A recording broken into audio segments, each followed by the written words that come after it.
And welcome to the world famous Lock and Load show, broadcasting across the interwebs all over the planet, across the universe, and over to the EU. Wanted to say a special prayer for whatever your politics are for friends over in France. Hope everybody stays safe out there because things are getting crazy. I had a picture which I couldn't exactly find in my huge, incredible download folder, so I'll share what I got. So these were some French riot police in France, and they had a bunch of body armor, and I couldn't see I couldn't make out exactly what the gear. I'd never seen like leg and armor over their feet and stuff like that, and shoulder pads. On the other picture I had, it looked like Star Wars Stormtrooper armor. But this is supposed to be like the city of love and all, Paris, France, right? Basically, Macron over there is in deep doo-doo. He's on the there's an organized protest over the next day or two in front of the Bastille with reportedly like 120,000 people pledged to show up. And the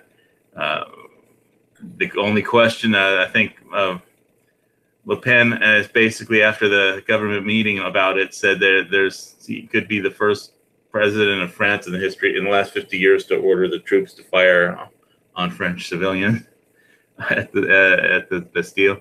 So, not recalling La Miserables or what was that? What was that book you were talking about, Squid? Anyway, I'm gonna show some video of. Sorry, I'm all over the place. I'm on my phone and I can't get to buttons fast enough. Yeah, Les Miserables, the Victor Hugo novel that turned into an award-winning play. Tickets on sale near you or somebody. Not in Kona, Hawaii, but so stuff is getting crazy in France. I'm gonna try and see if I can screen share the actual video I have. Let's see if I can find it. That would be on this page. Yeah, right here. So I'm going to roll this video here of France. Looks like the Arc de Triomphe. So this is the Yellow Jacket protests. And this is put up on the Leave EU site. So they kind of have a political agenda. But I guess who doesn't these days?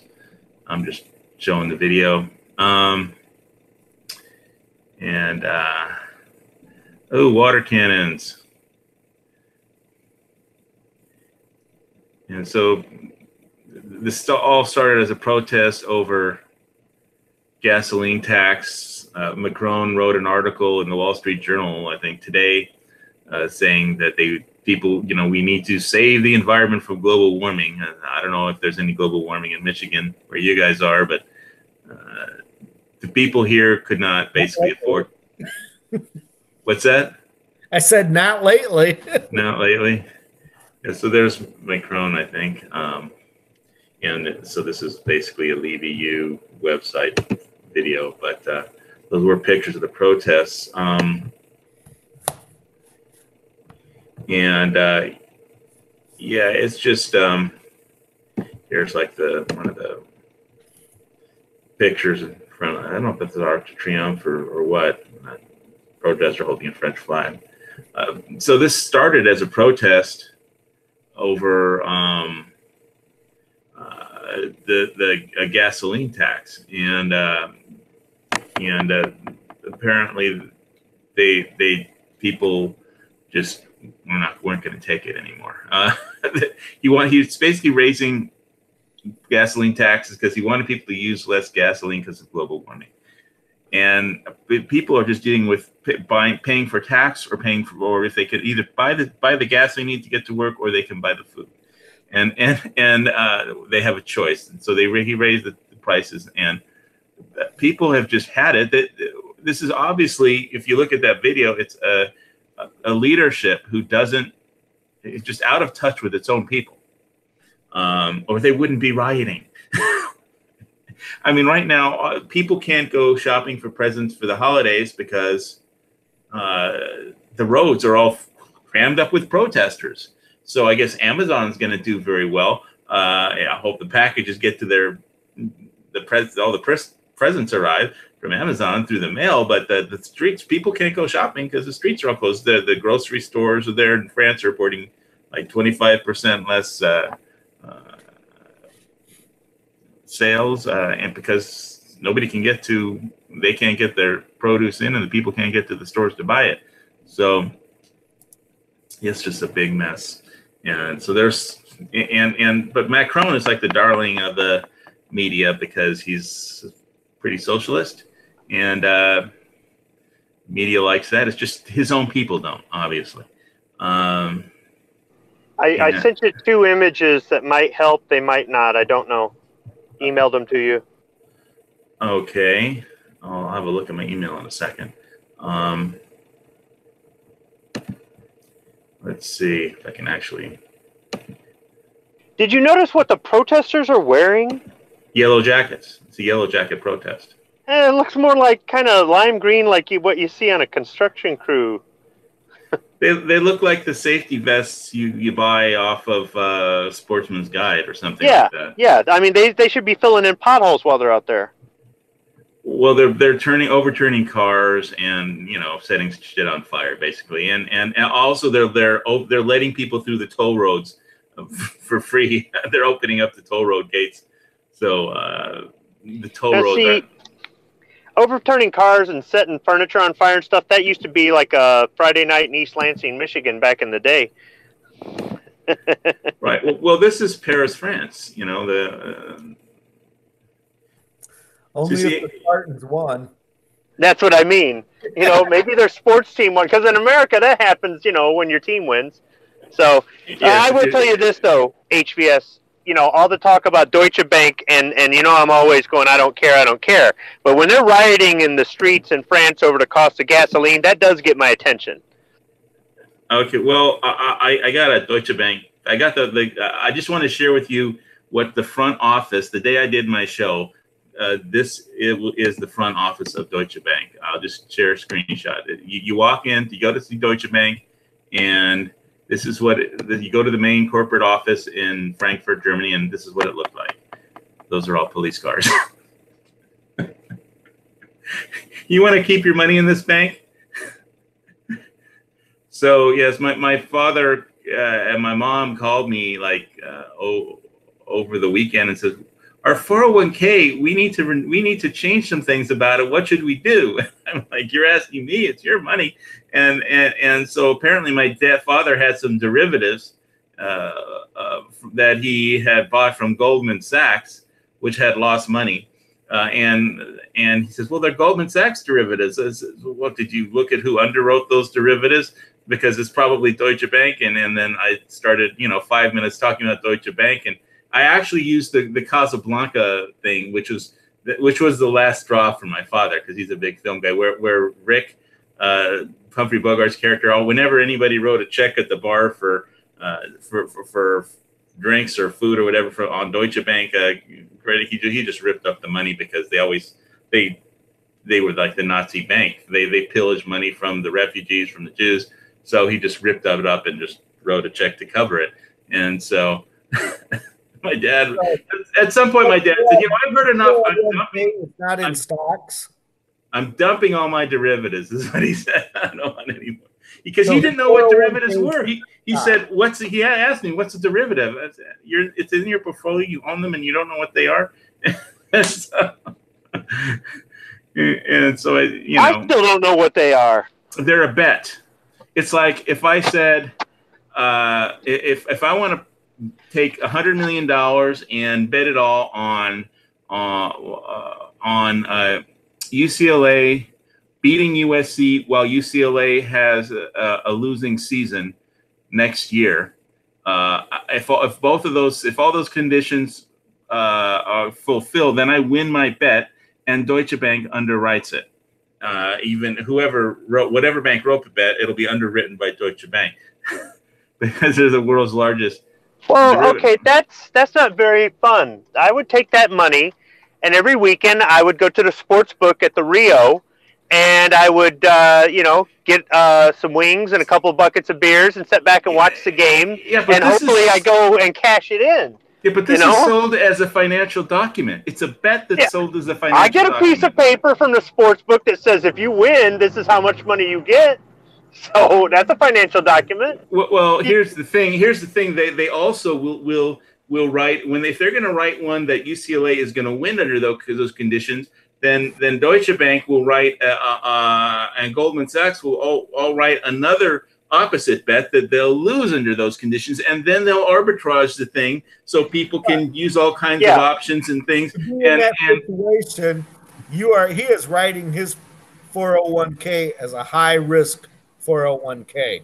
He is trying to make all he wants to make. I mean, but with these derivatives, Deutsche Bank doesn't offer hot wings. They don't offer beer. They don't have a nice reclining chair. They don't have like a 100-inch TV for you to watch it on. So I'd rather spend my money at the sports book. Yes, but what I'm saying is by writing something with a derivative like that, he is investing in high-risk investments. Yeah, but he didn't know that. He didn't know that. The payoff is what you're going for. You're hoping for that big fat payoff. You're hoping for a big payoff. That's just like if you had it in the U.S. stock market today, you would have made big money. And I hope he didn't have stocks because he lost a bunch of money today. Well, I mean, it started in the morning. It was like up 500 and something, and then everybody was sold off into that like it just high open, like opened up 500 points, and then it started selling off all day because I don't think people believe this whole thing with Trump and Xi. I mean, it's like we have at a record high. Commodity markets closed, limit up for the day.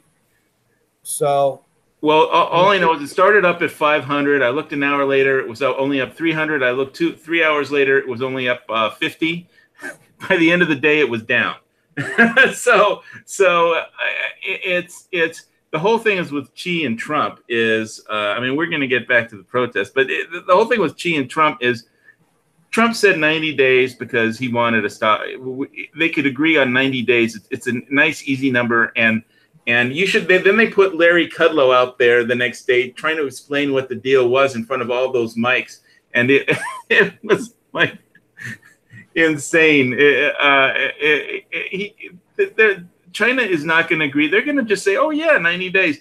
They're not going to agree to. They're not going to agree to anything. Saying that Trump is wrong for what he's doing. No, I'm saying that China is not going to actually. No. You're saying situation. No, why don't you let me say what I'm saying instead of telling me say what I'm saying? I'm saying that China is not going to give an inch on intellectual property, on anything. I mean, the reason that China will agree to anything is if their markets collapse.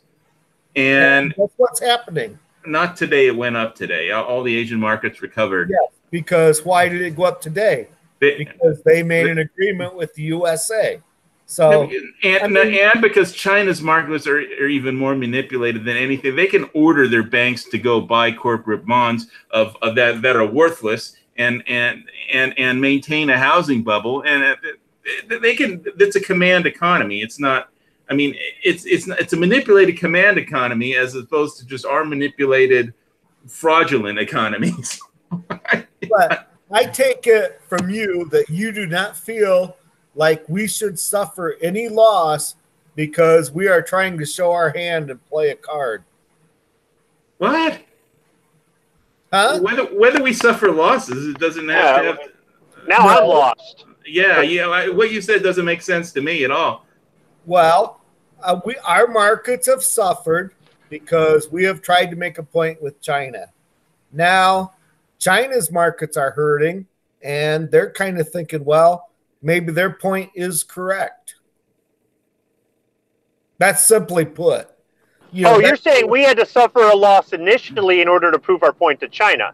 Yes. Oh, okay. Yeah. Okay. But in the end, we get what we want. We'll be the winners. Yeah. His philosophy is totally right. But China isn't going to lose either in the long run because they need us more than we need them. and they're going to cave Well, in. But we have to hold our hand in order for them to cave in. And that I don't think it's that kind of a zero-sum game.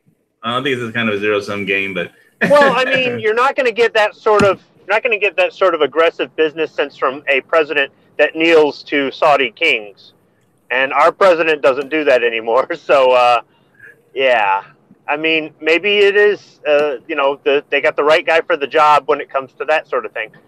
I'm just wondering though. Let's say he makes great strides over this term, and even if he gets elected for another term, who's going to undo all this stuff later on down the road and just mess it up for everybody?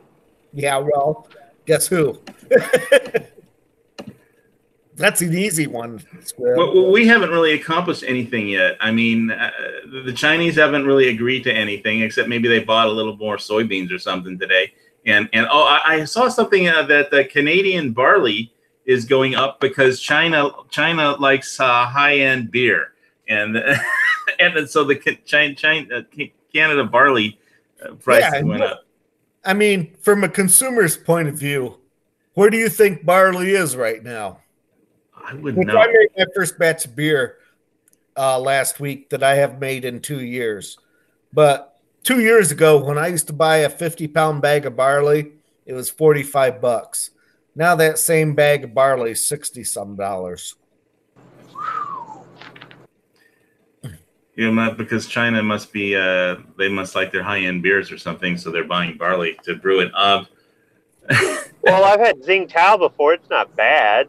I mean, yeah, Edge like that. I'm saying I mean, HVS just gave a prime example, and they are buying Canadian barley, which U.S. barley had some crop issues this year.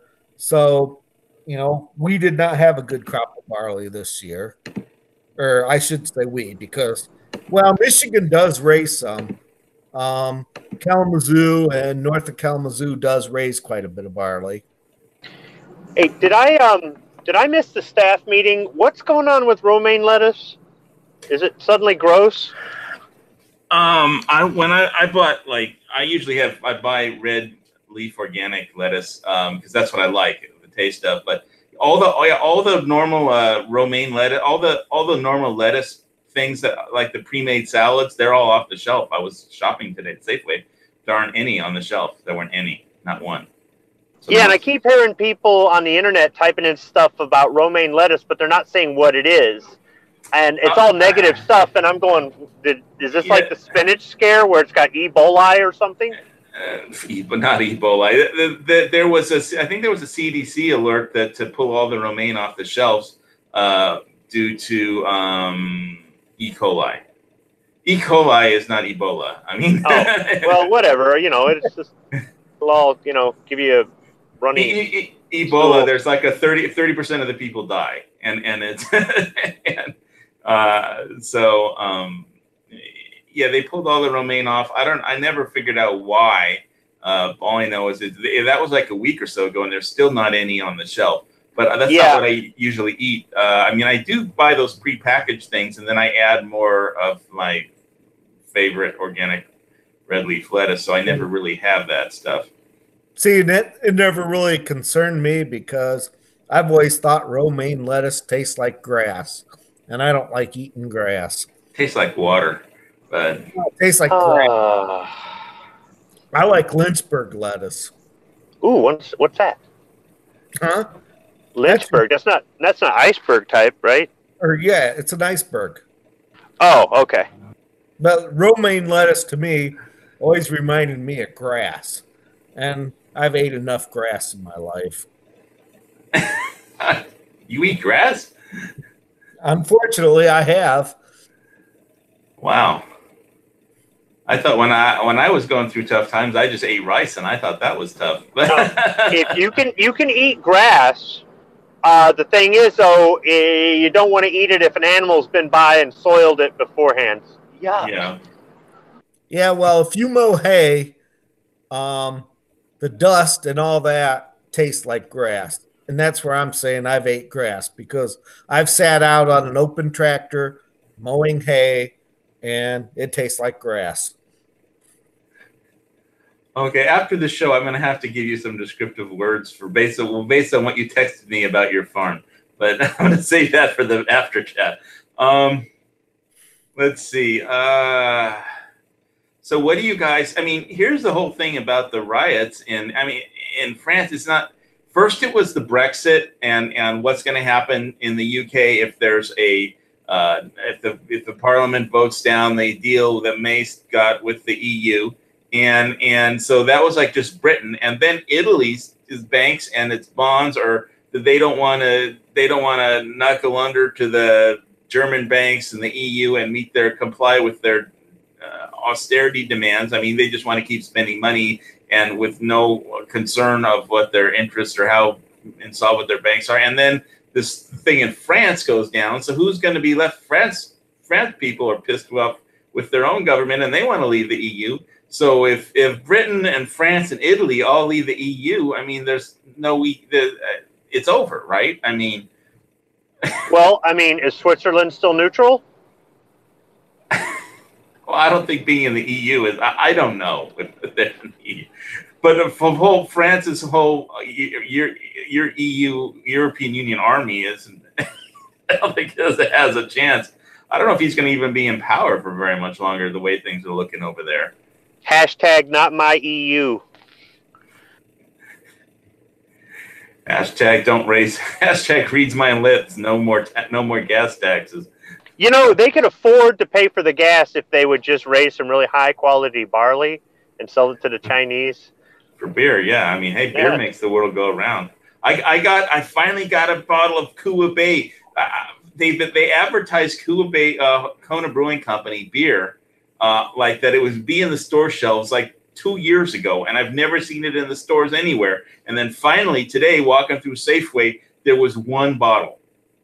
It was a large size bottle of Kua Bay, and if it wasn't dark in here, I'd open it on the show so you could see it. But I'll make a video of doing a taste test for it. But it was like 2 years ago. It was in the papers that the promotional thing put out by Kona Brewing Company, the Kua Bay beer, which is like one of the beaches around here, and is going to be available to the public in stores. And it wasn't for 2 years. It's funny, there was only one bottle left, and it was the first time I've ever seen it in the stores. So I'm looking forward to doing that beer review like tomorrow. I do it right now if I had a light in this room, but it'll have to wait for its own video. Did you read the date on it?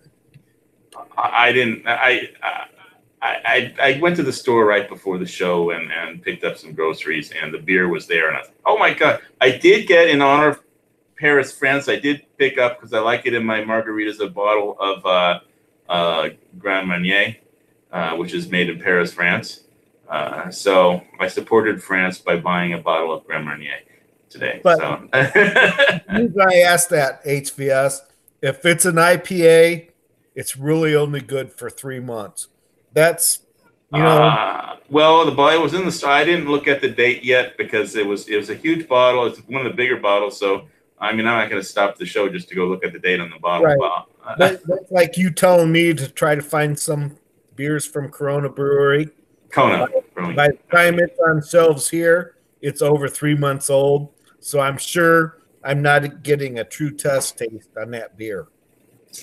Okay, well, I know they make it on the mainland. They don't just make it in Hawaii. I know, but most of them that hit the shelves in my area are over 3 months old. Have you checked? Really only lasts for 3 months. Well, I like drinking beer by the pool, especially like over the weekend. There was a lot of pretty ladies by the pool. Anyway, that being said, I did buy Grand Marnier to support Paris, France, and because I like it in my margaritas. Well, by that standard, then I should probably run out this week and get a 6-pack of Kronenberg. So, Kronenberg? Why, you want to support Germany? No, Kronenberg is a French beer. Oh, okay. I think it's right on the border, and you know how many times the land on the border changed hands. But it's actually one of my favorite beers. Cronenberg, I haven't tried that or even heard of it. But I'm always down for another beer test. I haven't done any beer reviews in a while, and I'm way past due for a beer review. So I'm glad I found out. I don't know if the date is new yet, is current, but I'll get all that squared away by tomorrow.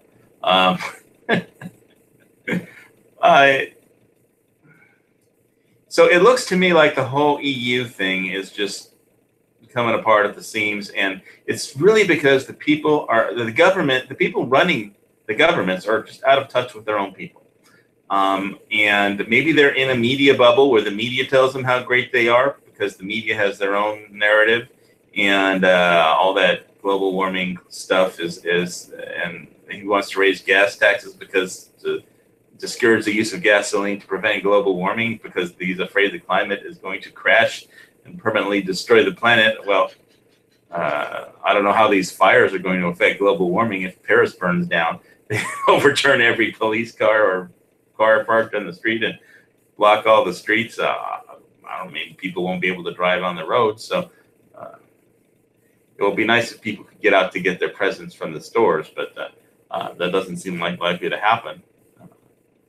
And so they get problems in Britain, in Paris, in Italy. Wow, it's boy, did anybody see like any of the mixed martial arts stuff over the weekend, the Bellator one or any of the other ones? I saw like the one where some guy won with like a guillotine headlock, which I've never even heard of before. I was like, I've never seen that kind of a headlock before. But like from the front, and if you try and push your way out of it, that's the wrong thing to do. You make the block stronger. You have to push into it and not out of it, which is counterintuitive. So, but anyway, I was originally had a picture which I couldn't find of these stormtroopers. But okay, moving on to guns because we all like to talk about guns. Last week on the show, we mentioned Ronies. And I got an email from Classic Firearms today, and they have sales on Ronies, but by the time I got there, they were like almost all out of stock. But the pictures are worth a look-see.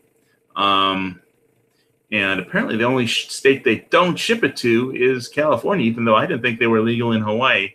But it may be one of those constructive possession where if you don't, where it's illegal, but only if, I don't think anybody's actually been charged with constructive possession in Hawaii. So I'm going to try and find the webpage. I know I opened it. I seem to be losing things in my show on my page here. Oh, here it is. All right, let me hit the screen share button for this one. They have a micro Roni, and which look really cool. Not the full size one, but they seem to be out of stock. Give me screen share button. Where are you? Here it is. So this is the micro version of it. Can you guys see this? Yeah, I think I browsed through that email earlier myself. Yeah, I thought SBRs were completely illegal in Hawaii, but it's like if you assemble it, you're supposed to. But you click it in, it comes right out. Is my understanding. But it's the whole thing about constructive possession. I had brought that up on Gun Channels once before because Command Arms website they used to sell the Ronies. They had a little legal disclaimer on the bottom that explained what constructive possession was. Like if you had a Glock and you had a Roni, even if you didn't assemble it, you had a constructive possession of a short barrel. That's like having the parts but not assembling it. But apparently, Classic Firearms doesn't mind shipping it to any place but California because nothing is legal in California, not even straws. So it's one of those cool things that it's like if you're not the world's most accurate person with a handgun and you don't want to can't be bothered to go get your rifle, then you can put this in use one of these and probably increase your handgun accuracy for long-range shooting, and turn your Glock into some kind of SBR. This is the micro version. There were others, and for other platforms too, other than just the Glock 17. Here's 17, 22, and 31. Yeah. Let's see. Recoil hardware. They had some with the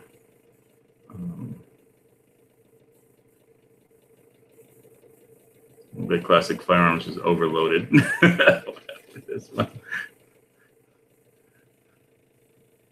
What it was with Classic Firearms is it used to be you would go on there and you could look for a lot of surplus stuff and curio and relic stuff, and then they'd on occasion they'd have accessories and ammo and things like that. And if you were in the market for something, you could probably find it there for a fair price, or you could at least go there to see what the market value of the item was if you were going to go to the gun show and say, well, if it's for this price, then I won't order off Classic, I'll just get it at the gun show this weekend. Well, then Classic Firearms started going on YouTube and advertising all this stuff that they would normally just email in people who had accounts with them. Suddenly, everything just flew off the shelf like that. And where they would have an item before and you'd see it and go, I'll check on it next month. And it was still in stock next month. Now it's out of stock within minutes. And it all happened after they started advertising on YouTube.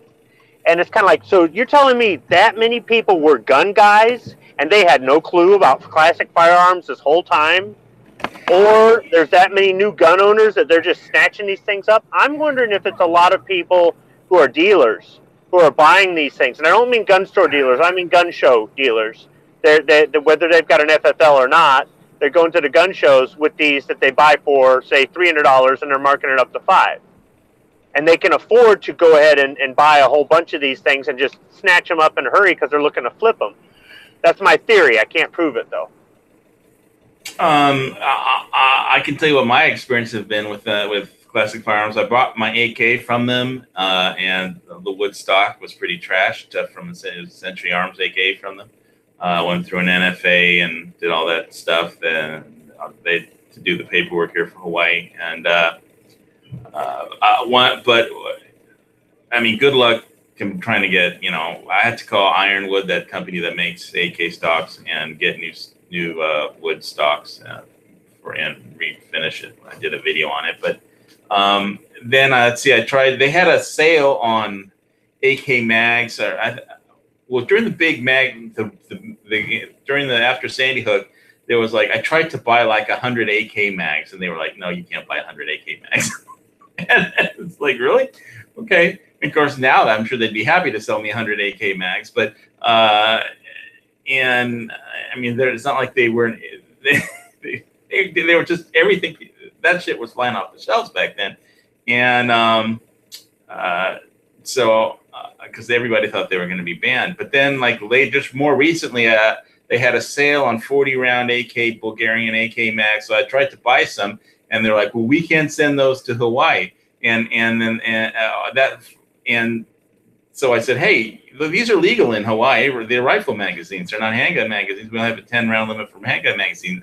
They're like, "Oh, our website doesn't differentiate between rifle magazines and handgun magazines." I was like, "Well, I know the state of Hawaii, that's just a stupid law, but I mean, they're legal here." And so they said, "Well, you have to call in and talk to somebody to get that approved." I was like, "Well, I tried calling in every day, every hour for 3 days. The line was constantly busy. Nobody ever picked up the phone because it was just busy all the time. So I guess they're just fucking busy." Yeah, they used to have Mosin Nagants, and you could pay to have a hand-picked one and stuff like that, and curio and relic stuff. But if they're so busy they can't even pick up the phone, well, they had a sale. They had a great sale on AK mags for 40-round Bulgarian ones, or drums that weren't Korean, that were okay at priced. And I was like, I just couldn't get through to anybody to talk to them on the phone. because their internet site didn't just, like they said, doesn't differentiate between handgun mags and rifle mags, which are legal. So it's just too much of a pain in the ass. If you're subscribed to their YouTube channel and you hit the bell for the notifications, and you get the notification on your phone, and you go and watch their video talking about their special for that day, and then you turn around and you go to their website and you try to find that item, it's already sold out. That's how fast they're selling this stuff. Well, that's incredible for them. That's good for them. Hey, Hawaii. Yes, sir. How you doing? I'm doing pretty good. How are you doing? Hanging in there. Dusty. Hey, I would say just buy a Kel-Tec Sub 2000 that takes Glock mags. I wouldn't even mess with the Roni. I mean, it's cool.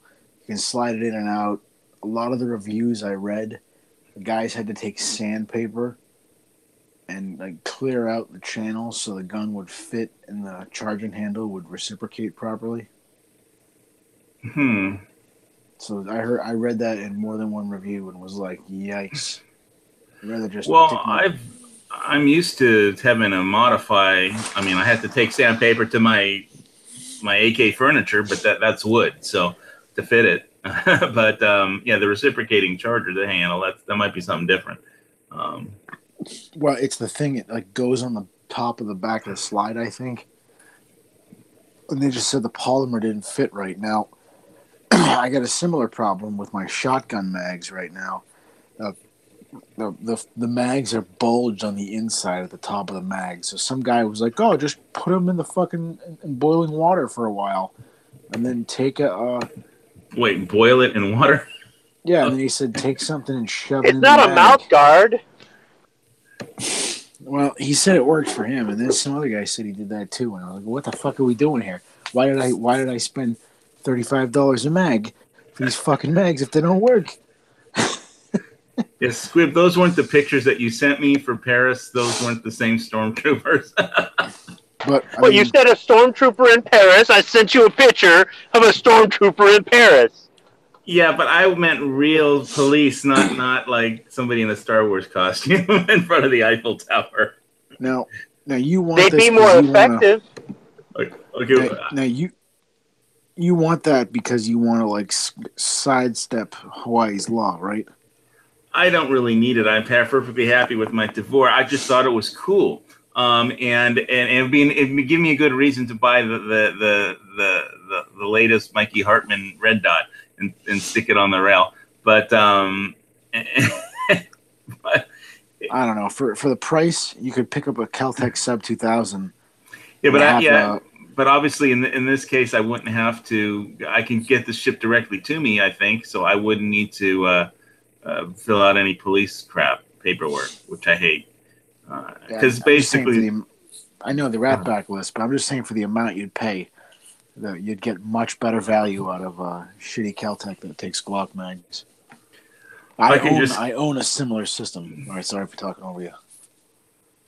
No, I don't mind. Go ahead.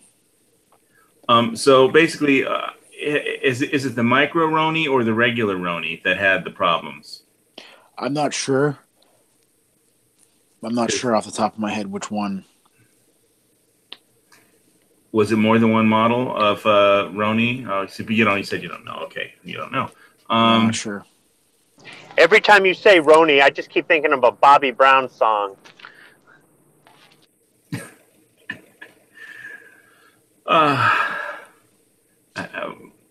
Whatever. If you're looking for a toy and you want to spend money on it, go for it, man. I mean, you're going to slide the Glock in there, and then you can, use it as a rifle, I guess, or simulated rifle. Well, not legally, but I mean, that's a pistol brace, so you can put your arm through the pistol brace and strap it on when you go to use it, so that way, if anybody asks. Well, if the DLNR saw me, they just say, "Turn, you're busted, dude." Nice try. Yeah, I think it's ridiculous how you hold the gun determines what it is or your intent or whatever. They reinterpreted that, so you're good now. Well, no. The problem. Yeah, but what in if they Hawaii, reinterpret it the other way? You know, you can't. The problem is the hunting regs. It's not a hunting caliber, so I'd be fucked just because of that. No matter how I'm holding the damn thing. So. Oh, that's right, because you can't go to that range you go to unless you're bringing a hunting gun and hunting ammunition and wearing a hunting vest and have a hunting card and paid my $20 and took the hunting education course and do everything else they want. Jump through all their fucking hoops. Dusty, it sounds like we need to get him out here hunting deer. Well, the problem I have is that, well, I'm saving this for the after chat. I'm sorry, I'm saying some of these things on here. But well, you're buying that just to stroke it in your apartment, then. I'm not buying it. I'm not. I just said I saw this, and we talked about Ronies on the last show, and we're talking about constructive possession of. We were talking about whether somebody with the kid who was going to college and taking criminal justice, and he was talking about it's illegal to make a caltrops, and I was saying, so take 2 nails and I bend them around heat them up and bend them around each other with some kind of some device to heat up the nails, then that would be illegal. He says, yeah, that's a caltrops. It's like that's a booby trap. It's like, I mean, so then I mentioned, well, just having the nails and some way to heat up metal would be constructive possession of a booby trap, wouldn't it? It was like, well, no, not unless you heat them up. This is the difference between real life and college. I mean, anyway, caltrops are a pretty good way to defend against. The Romans first used caltrops against elephants because they're meant for cavalry. They're meant to injure your horse.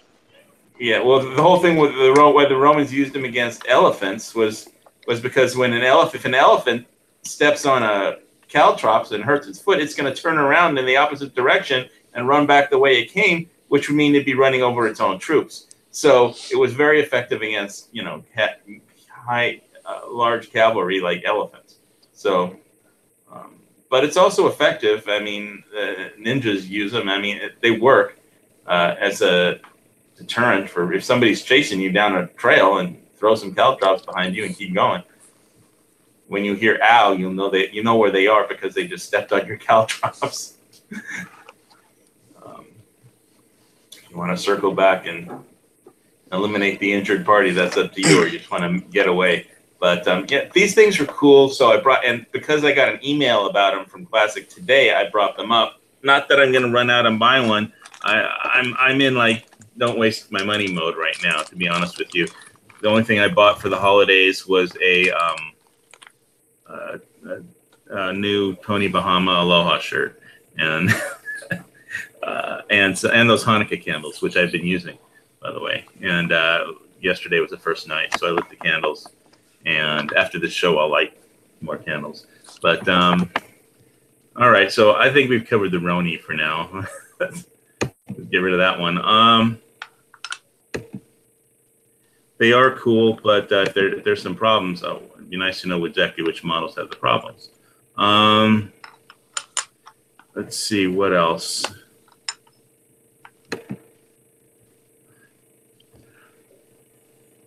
I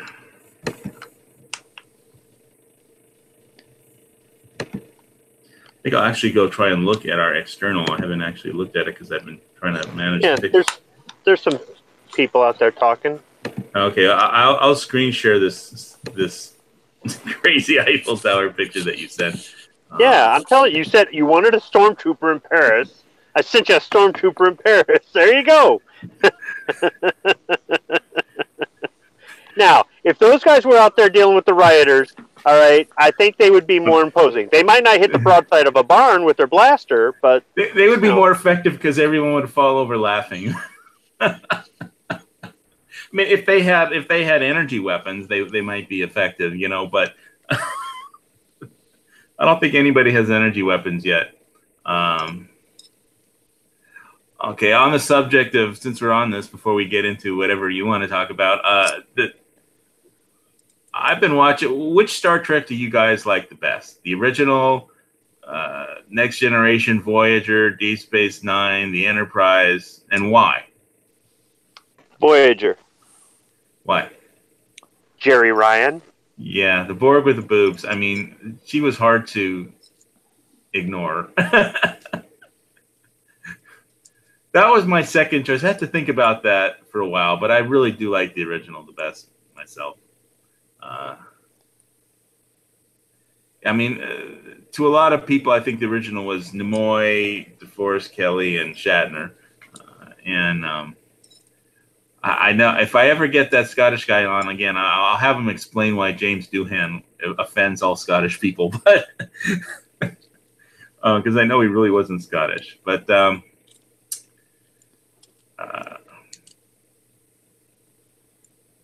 let's see. All right. Well,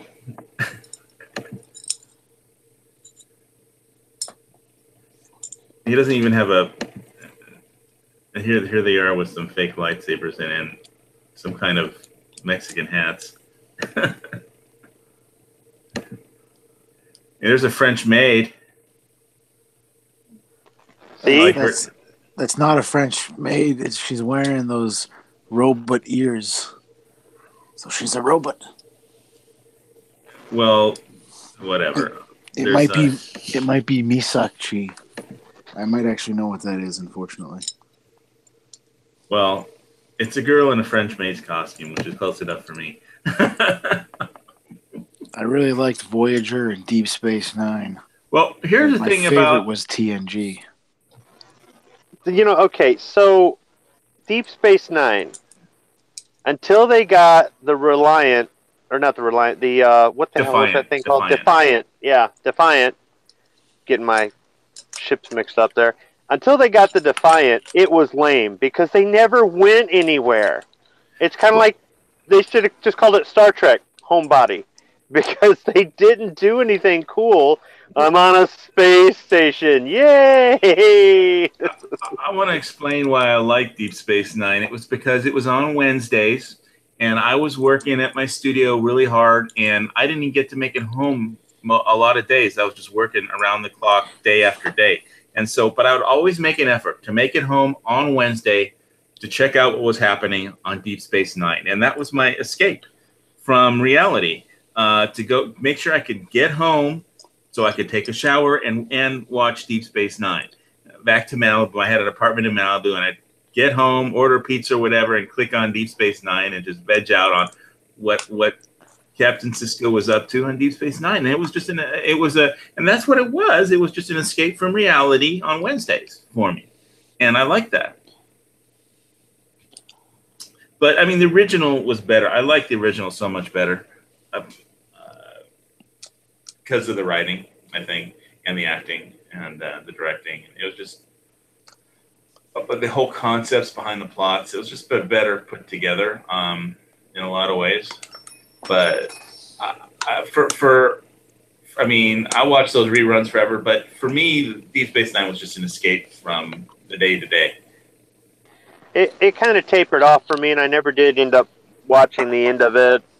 Maybe the last, I don't know, season and a half of it I stopped watching. Well, those were all when all the big space battles were, though.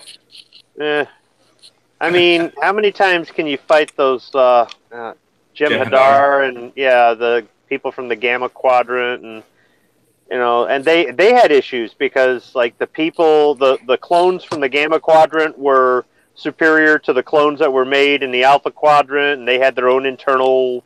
I mean, it was just there was a lot of politics in there. So, I mean, it did have politics. It had some storyline. Yeah. I just like seeing the black dude get mad and angry and yell at people. And was Neelix a big character in that show, or was he a bigger character? That was Voyager. That was Voyager. And what's funny is you got somebody from Deep Space Nine who was on Benson, and somebody on Voyager who was on Benson, and. But probably everybody had fantasies about Jerry Ryan or something. But I mean, what about when I was a kid? I mean, the original Star Trek had those super short miniskirts, and I think the go-go boots. Yeah, the first time I ever thought about a black girl sexually was Lieutenant Uhura.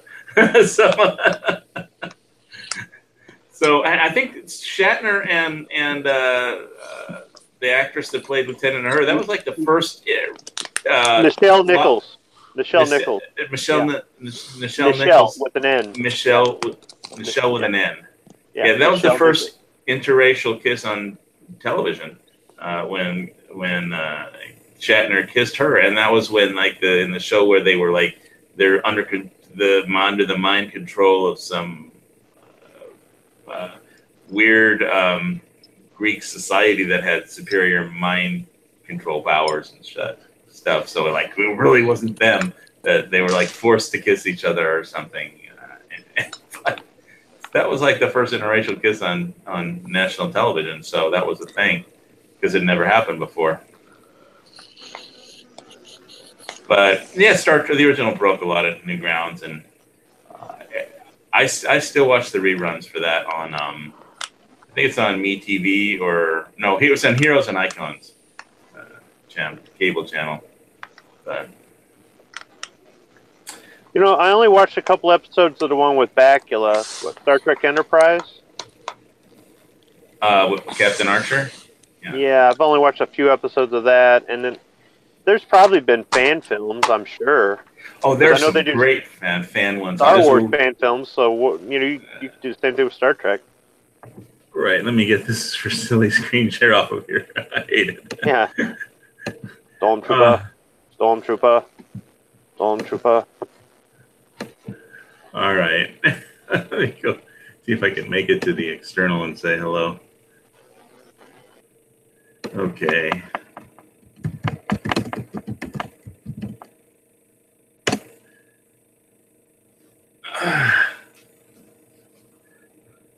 Oh, hey, Mike Helton's out there. How you doing, Mike? Let's see, Zorro 117 Local 223.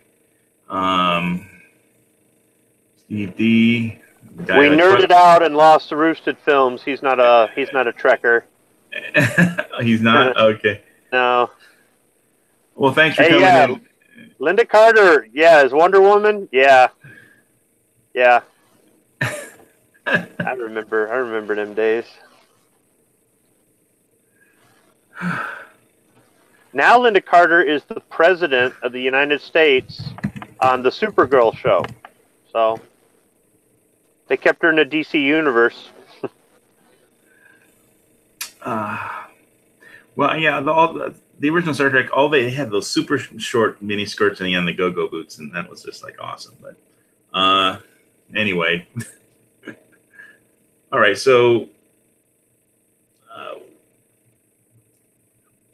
did anybody have any comments there when we were talking about all the shit in No, we lost 4 people as soon as you said Star Trek.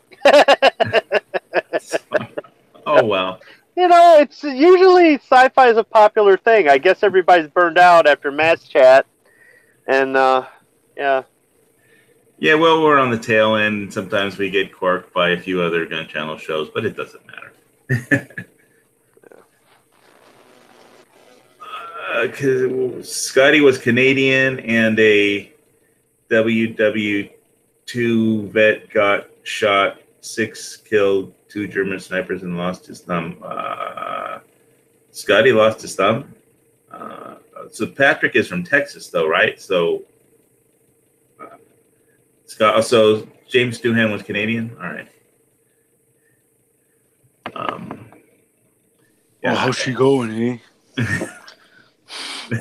Patrick says TNG was the best. I don't know. I remember when that came out. I was really looking forward to it because I'm like, oh, they're finally bringing Star Trek back. And that first episode sucked. And I was just like, Farpoint Station. Oh, yeah, Farpoint Encounter. It was just, oh, are you kidding me?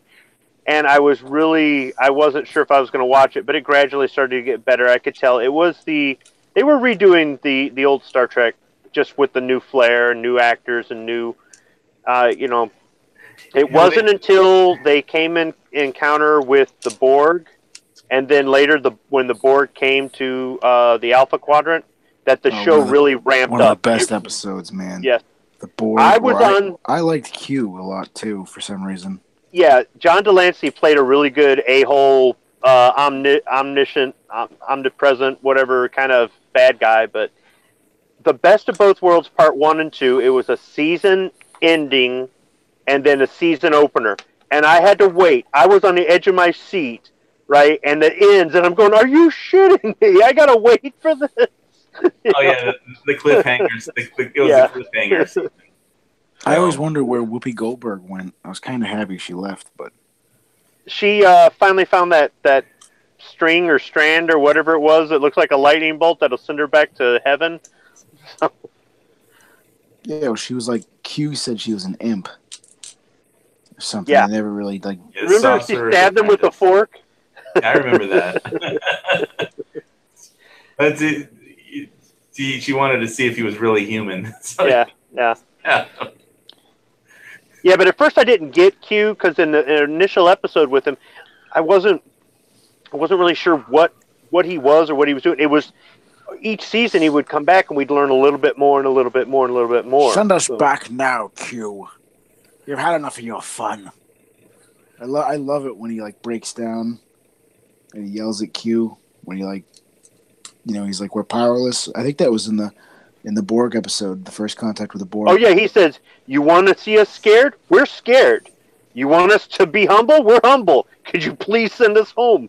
And then, he snapped his finger and they shoot across the galaxy and they're back home. And then it ends with, well, now that they know about us, they'll be coming. It's like, oh, okay, we might see them again. But, yeah, that was kind of interesting how he created that whole mess. But if you look at it, what it did for the other shows later on, it really did bring, and a movie, right? These were the new bad guys. The Klingons were nothing compared to these guys. Well, I think like if I remember, like I think he said it was coming, like they were on their way. Well, then we learn in Voyager that they already knew about humans and Earth and everything way before the whole Q thing, but we didn't. And then that's all. I like how they tied the stories together that way. It kind of made up for some of the really crappy story writing they did. I mean, look at Deep Space Nine. The opening episode of that was lame as well. I mean, it was really, and that first season was just lame. Yeah. I mean, but they worked on it. They kept working on it, and yeah. Like I said, for me, it was just I always was interested in just escaping. It was escapism on a Wednesday. That's when it was on the air on Wednesday. So I really look forward to Wednesdays to making sure I was at home by 7 o'clock or 6 o'clock or 8 o'clock, whenever it was on, just so I could watch that. And that was like the one thing I could do all week that it was like, it wasn't about running my business or a girlfriend or some other person who was trying to control my life or somebody who was fucking with me, and I could just go home and watch Escape to Deep Space Nine and see what was happening on the space station. But that was when it was live on the air and it was new every week. Now you just see reruns. So, but anyway, okay. So we've killed that topic. Yeah, we have a tendency to do that on this show. Yeah. When's the next time you're gonna visit a naval ship, or do we have any pictures of stuff I've got that one from the Alabama from what was it, last year or the year before, and I never did put the collage together. And the one Monday night I'm actually home and I can get on my desktop. I'm not at work, and I can't remember what happened that night. But I still don't have my collage together to do that. But well, we did have one. I think Enrique had asked about that, and I need to get the USS Alabama one together, and then the next ship we're going to go visit. Boy, that's a tough one because we were going to go see the Wisconsin and the North Carolina in the same trip, and possibly the Yorktown as well. I think is the Yorktown the one that's in Charleston? I don't know. So there's an Essex-class carrier in Charleston. Let me see if I can Google it here. Let's see, USS Yorktown. Yes. Is that one in Charleston? Yes, it is. So we were going to go see the Wisconsin and Norfolk, the North Carolina and Wilmington, and then go see the Yorktown in South Carolina all on the same trip. Well, now she doesn't want to go on that trip. She wants to go back to Florida. Well, that kind of rules out going to see any more ships. I thought they were going to put a Navy ship in Jacksonville and turn it into a floating museum, but I'm not sure that ever actually happened. Well, if you go rent a car in Florida, you'll probably find some box full of ballots in it from the last election. So I went to a museum in Green Cove. I think it's in Green Cove Springs, right near Jacksonville. Okay. I think there's a museum I went to over there. Whoops. They're supposed to bring a destroyer in there. They're supposed to bring a destroyer in there and turn it into a museum. So this doesn't work. Maybe that's it.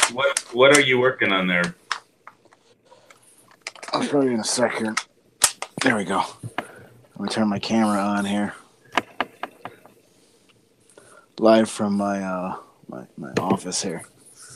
All right, I'll present you there. Oh, is that your? Oh, is that a Mikey Hartman deal? Yeah, that's it's an EOTech. It's an EOTech? Okay. It doesn't really work that well. I mean, it works well right here, but the problem is you got to kind of like hold your hand out of the way. So I don't think I might need a... The charging handle's in the way? It's in the way of the charging handles. Well, I mean, it works, and you can still slap it, so I guess it's not, but... Well, it's battery. Not... Yeah. It's all in the wrist, man. It's all in the wrist. Well, I guess with enough practice, you can get used to it. But yeah, it looks inconvenient. It looks inconvenient where it is. Yeah, I got to replace the. I'm gonna try. I got some Setme extractor springs here, because I think the extractor springs are no good because I can't get this to load. I mean, with these mags, it was better. I tried 147 grains and 124 grains. And it seems like with the 124s, I had a lot less, or no, the 147s, I had a lot less malfunctions, but I still had malfunctions, chewed up cases, all sorts of crazy shit. So I think the extractor is no good. Okay, so you don't think it has anything to do with the powder charge in there not being sufficient to cycle it then? No, because I was talking, I thought my buddy said that I needed the heavier grain bullets, and then I asked him, he's like, oh, no, I run 115s. I was like, well, why'd you tell me I needed heavier grain bullets then? So I don't know. But if that doesn't work, I might try his trigger group, because maybe my ejector spring is no good. But I'm pretty sure it's just the extractor spring. I found a video of a guy with a full auto MP5, and it was just effing up. And he just changed the extractor spring, and it was fine. And it was effing up the same way mine is. So, can you see it in there? Can you see a little spring? I can't. I see something. I can't. No, I see like a dot, a silver dot in a metal background, and that dot is actually a spring. Okay, the silver is part of a spring. All right. So if you look at the Setme ones, they're not copper colored. So that dot you're looking at is right there at the end. So apparently these are the problem with the HKs. Apparently that's what people say. They go bad. But now I've never heard of a Setme going bad. But that's a new spring. How could it have gone bad already, right? I mean, have you even fired it? Yeah. Well, no. This gun is this parts kit is not a new parts kit. Who knows how old this parts kit is? Now the barrel is a Green Mountain barrel. This is obviously aluminum chode here in the end, but the receiver is a new receiver. But the front trunnion, the rear trunnion, the bolt carrier group, the trigger mechanism, it's all like, as far as I know, it's all old shit. So it could be 30 years old. And who knows? I mean, I'm guessing, I don't feel like sending it back to the company, but for those springs were like $5 or $10 for the bag of them. So, and it's a Setme spring, so it's stronger. So people said to put that in there instead of the MP5 spring. But we'll find out. You know, you just need a pick tool to remove it. Which I'm telling you, man, if you like Setmes, this thing is freaking awesome. If you're a Setme fan, Wow, that EOTech is so heavy, man. Now, are those springs a direct fit, or do you have to cut them down? Oh, it's a direct fit. Here, I'll just do it right now. I think the Mikey Hartmans they don't have that long battery compartment like the EOTech does. Most EOTechs don't, but these take double A's. As opposed to CR123, which is smaller. Yeah, well, this is like the military model. It's got the night vision button, if you got your night vision. Yeah. And what it does is it was CR123s were gold in country. They may as well have been gold. But you could get your family to mail you double A's or triple A's. Why couldn't your family mail you CR123s? I mean, you could buy them at any Lowe's. They're lithium, though. They're lithium, right? So isn't there more of a restriction on them? I don't know. I don't see why our soldiers can't get CR123s in a combat zone. Now they can, but when supply is out, they're out. Okay. We had issues getting 9mm for our sidearms, and it's like all we had to do was go out in town. Heck, we could have gone down to the PX and bought it, but supply did not have 9mm ammo for us. So that's it right there. The spring. I see it. And what's nice is this. I'm telling you, if you've owned a Setme, you're fighting with everything you're doing, and the recoil. I mean, even with all the malfunctions, this thing is so much fun to shoot. Especially with the 147s, they're like cracking. There's no recoil at all with this gun. It looks modular. What about it? What do you mean? Okay, so you just pulled that off all as one piece, all as one pack. Did the trigger and everything come off as one pack as well? Yeah. It's the same as a Setme. The whole trigger pack comes out. All right. Yeah, I would think that would make it easy to repair, for a military unit. The armors would just swap out the... Yeah. Yeah, I mean, obviously it's stamped steel, sheet metal. But, I got the B&T mount. That's a B&T low-profile claw mount. So I'll probably put... my other red dot, the red dot that I put on my Caltech RDB, I'll probably put that on here, something lighter. And because this freaking EOTech, man, I took it off my AR. It's just too heavy, and I can't even see it. Now, if we turn this on, you guys can probably see it with the camera, but it's a huge fuzzy ring with a huge fuzzy thing in the center. I can't see shit. Oh yeah, I can see it. Well, yeah, but it doesn't look parallax free at all. It's like when you move, the dot moves. It's not ever aimed at the same. It's not parallax free, that EOTech. Get a Mikey Hartman one, but I know you don't want to spend the money on one. That's okay. Well, this thing was $500-something. I have the magnifier for it too. But I mean, I can ring the steel with this, but it's just so for this kind of weight, I can put a 1-6 on my other gun. That's what I did. Yeah. I got a 1-6 with the second focal plane. So, well, like I said, I like my Mikey Hartman optic. I've never used an EOTech, but I guess people who are in the military are more used to EOTechs than the newfangled Hartman one. And there was definitely problems even getting the second generation Hartman, and they ran out of the first because they stopped making them, and then there were delays on getting the second one out there. It was always vaporware for like 2 years, and then you can get them now. But yeah, we see it. So you got your rollers right there, right here and right there. And I haven't cleaned this gun yet, so it's covered. So you need to get some lipstick or red or something red other than blood, and say, "Now I have an MP5 ho ho ho" on the door or something. You can see the STG heritage in it, though. Well, I mean, the STG had a tilt and bolt, didn't it? I thought it was on rollers. No, the STG was a tilt and bolt. that the last version, like that's what they were going to rollers, and they wanted to ditch the gas gun. So that like they did want to get rid of the gas gun. You are right, but the I'm pretty sure the STG-45 might have been roller lock, but the STG-44 I'm pretty sure is a gas operated gun. Okay. That uses a tilt and bolt. It tilts down.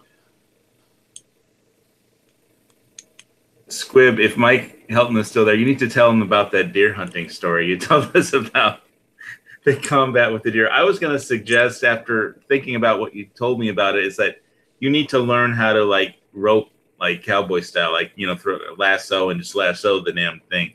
So no, I should have jumped on its back and pistol whipped it. So I should have Get off my lawn. Okay, Mike's still there, so tell that story again.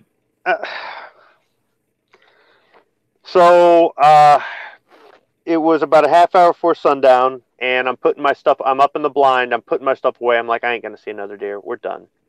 And I had the rifle set against the side of the blind, and I'm putting everything in my Alice pack, and you know the heater just ran out of propane, and I'm letting that cool off. And it was a Henry rifle, right? Yep, Henry Big Boy 44 Magnum.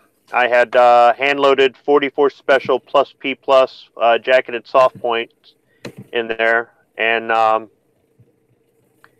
look over, and there's this doe, and I'm in the lobby, I'm on air, and you can hear me go, oh shit, right? Like, I'm not ready for this. Right, and I think I had one glove on and the other glove off. And earlier in the day, I had actually taken the time to put my earmuffs on before I shot at a deer. I didn't even go for the muffs or anything. I got the rifle, I lined this thing up, pulled the trigger, nothing happens. Oh shit! I forgot to cock it. I had the hammer down for safety, so I cocked the hammer, took a shot. You can hear me rack the rifle. And a couple seconds later, I take another shot. Well, I hit him, and he went down. And all right, I got him. And he just jumped right back up. And I said, this deer is not getting away. And at the time, I still thought it was a doe. And I had a doe tag, so I was good. And I hit it a second time, and it went down. And it was right at the tree line. It'd have to go through the tree line to get over into the neighbor's field. And I didn't want that to happen.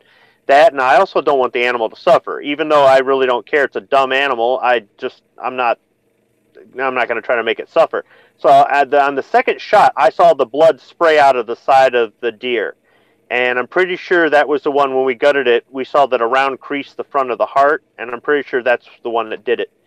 So I was in such a hurry, I just went down the ladder. And you know, all I had was my sidearm with me. And I didn't bring the rifle or anything like that. I figured if I had to put it down, it was a doe. I'm not going to mount it if it's a doe. So I just put the gun to the base of the skull and blow its brains out and put it out of its misery, right? I get down there, and it's got antlers. I'm like, are you freaking kidding me? It's a spike. So I've got a tag for that, so I'm good, but okay. Well, now I'm going to mount this thing, so I don't want to blow its brains out. Well, it wasn't moving. I thought it was dead. And as I get up close to it, it just springs to life, and it charges into the tree line and gets tangled up in the tree line. And there was no way I could get in there with it, so I needed an opening. So what I did was I ran down to the nearest opening and went around the other side, and I flanked it. And when it came out the other side, I plugged it in the torso. I didn't want to hit it in the head because I wanted the mount. And this was with a 45 handgun? That was with a 45 with a, it was a Hornady XTP self-defense load. And I hit it with that in the torso, about where the heart and lungs and everything is, and it dropped. And I'm like, all right, he's down. So I'm standing there, and I'm thinking, all right, now what do I do? And at that point, the deer proceeded to take off with its hind legs only. The front two legs were shattered, and it was face down, plowing in the snow, and it's just pushing with its back legs. And I'm like, are you kidding me? So I shot at the deer, and I emptied the mag, and I winged its ear, and that was it. I missed with everything. I just one-handed it, pow, pow, pow, pow, pow. And so it's still going. And I'm going, I've got to put this thing down. It's got to be in severe pain. I've got to put this thing down. So I did a mag change. I ran around. I got over in front of it, and I plugged it in the torso again, and it just laid there, and it was just frothing, and it wasn't moving again. And all I'm thinking is, just stay down. Just stay down. I just didn't want to have to shoot it again, but also I didn't want it to suffer. And I remember the thought that went through my head when I did the mag dump, because I'm not one to do a mag dump. I'm the one shot, one kill kind of guy. I'm not a mag dump kind of guy. And my accuracy sucked ass. I mean, it was at something moving away from me, but it's a big enough target and whatnot. It was just, I just saw the word stop come across my vision. I just was thinking stop. And it made me think about, how when you see some of this police video where they're doing a mag dump into the suspect, that's probably what they're thinking, is they just want the guy to stop. Well, this wasn't a threat to me. I just wanted the animal to die and not suffer anymore. So I was just thinking, stop, just stop. And I had come over onto somebody else's land, and they come up on me, and I was so fixated on the target, I really wasn't paying attention to the guy coming up behind me with a rifle. And he didn't have it pointed at me or nothing like that. There's no threat. And, I said, I understand that, this is on your land, and I'm not going to make any trouble. If you want the deer, I get it. It's on your land. I just want to put it out of its misery. And he asked me who I was, and I told him who I was and who I was hunting with and all that. And he goes, okay, no, you're all right. You can have it. He said, they take a while to die. And I said, no, I don't. This is my first one. I hit it 5 times, 4 times in the vitals. So when we gutted it, there was a lot of blood in that cavity. It was a mess in there, but the organs were not shredded. So I must have missed. I creased the front of the heart, but I missed all the other vital organs somehow or another. And he just said, just take it off the property and take it back over there, and you're fine. You've got my permission. This is my land. You've got my permission. Real nice guy. And I never thought I'd have to do a mag dump, but when my buddy came over, he said, "Where's your rifle?" And I said, "It's up in the blind." He goes, "You never leave your rifle." And I'm thinking, well, when the military, we didn't. We always took our rifle. We took a rifle. We slept with our rifle. When you went to go take a whiz behind a bush, you brought your rifle with you. You didn't. But I just figured my sidearm would be enough, because those first 2 shots, I'm like, this is 44 special, and I clocked it on Dusty's chronograph at 2,200 feet per second. So I'm like, it's a 250 grain jacketed soft point. It's going to put this thing down. So I thought those two shots were enough, but apparently not. So Mike says he stopped gun hunting, and now when he got out of the Army, he only does bow hunting with I'm not opposed to hunting. Sean Connery was talking, and after I told the story on air, Sean thought that maybe it was such a traumatic experience that I could never kill another animal again. No, I don't care. I just, just because I don't want it to suffer doesn't mean I'm like all having these feelings of guilt or grief. No, hell no. We ate it last night. It tasted pretty good. So, and basically the reason you didn't want to shoot it in the head is because your wife wanted. She was, yeah. I wasn't the one who wanted. I'm not against people who do taxidermy. Don't get me. I'm not against hunting. I'm not against taxidermy. But my wife, right before I left to go hunting, she goes, "I want its head." It's like, what? So she's the one that told me, when you're going to fill my freezer full of venison. So I did most of this for her. And I would have just shot it in the head and just put it down right there if it weren't for that, because I thought it was a doe, and that's probably why I just left my rifle up there. I figured I could just do it with my sidearm, and I had they were 230 grain, I think, 230 grain XTPs or something like that in it, and then when I did the mag change, I switched over to the Ruger ARX. So I hit it in the torso twice with self-defense ammo, and it still didn't do enough catastrophic damage to keep the thing from wanting to move. So I was really surprised. I know the animal's all on adrenaline and it's fight or flight, and it would have died anyhow with 2 busted up legs and bleeding internally, but it's just the animal didn't know that. So I can only imagine what a charging bear would do.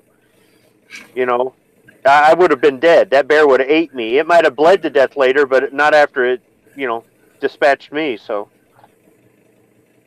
yeah, I have one of the books I have Mike, was about Crazy Horse, and when he was being hunted by the one winter. It has a story, one of the stories of Crazy Horse, and when he was being hunted by the U.S. cavalry, and he had to go out hunting with a bow in winter because, I mean, his whole tribe was starving, and basically he took his horse with him because if he couldn't get in a game animal, then he could eat his horse. But also, if he did catch a game animal, he could take it back on the horse, could carry it back. So, yeah, but that was, I seem to me like that is balls ass hunting, going out with just a bow and an arrow and nothing else in like the dead of winter in the snow, and it's freezing, and all you've got is just a bow and arrow and you know, no tech, no nothing. So it's like, wow, Crazy Horse was a badass motherfucker. Now, see, here, bow season is before rifle season, so it's a little bit warmer. So if you go out bow hunting here, you're not going to freeze your ass off as bad. And that's one more deer you could get. So I've considered it, after this is my first deer hunt ever, I've considered maybe getting back into archery just so I could bow hunt. But maybe what I need to do is have a few more successful deer hunts with a rifle, and then I could justify getting into it. And both the guns I had were legal. The 44 Henry and the 1911 were both, because in southern Michigan you have to use certain calibers, and both of those calibers were legal to use on a deer. But I just thought that those self-defense rounds would do a lot more damage to the animal and just dispatch it a lot faster. Is that bent? Yep, it's bent. While you were talking, I realized it was loose as fuck, and that's my problem, I'm guessing. So, do you think it's just bent from excessive wear or bent from bad assembly? Well, I'm guessing excessive wear. I'm guessing this is I mean, who knows? I don't know. People are like, "Oh, it's not an HK kit," but I mean, how many countries had the technical data package to actually make these guns anyway? So, I mean, it was probably made on HK machinery if it wasn't an HK.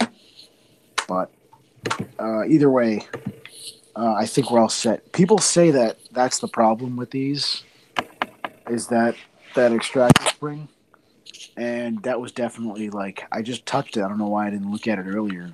I swear I looked at it earlier and it wasn't that bad, but I mean, it was like bouncing around in there. This is the set me one for 308, not an MP5 extractor spring. But it still shouldn't be bent like that. It was clearly bent. So hopefully I can shoot 115 grains with this now, but still, Take it out this weekend? Yeah, I might be able to take it out tomorrow.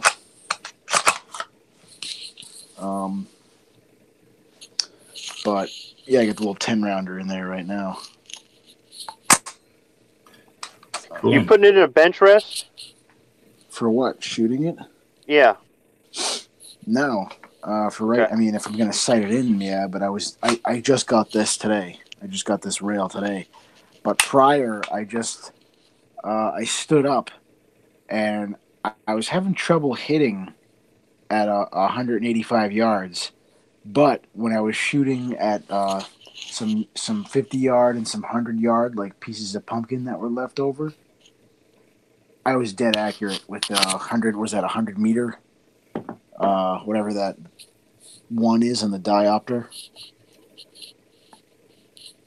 I was hitting dead on at 100, and I was shooting pieces of pumpkin that were left over from the pumpkin shoot.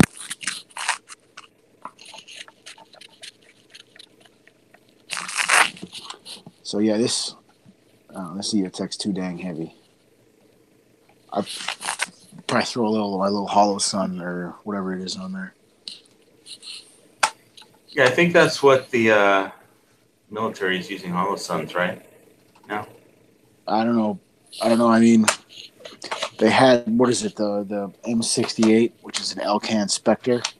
I think it's an Elcan Spectre. They had that thing was huge and giant.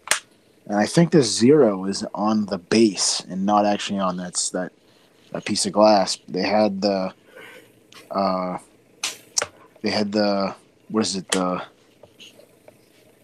ACOG, and then they had the M68.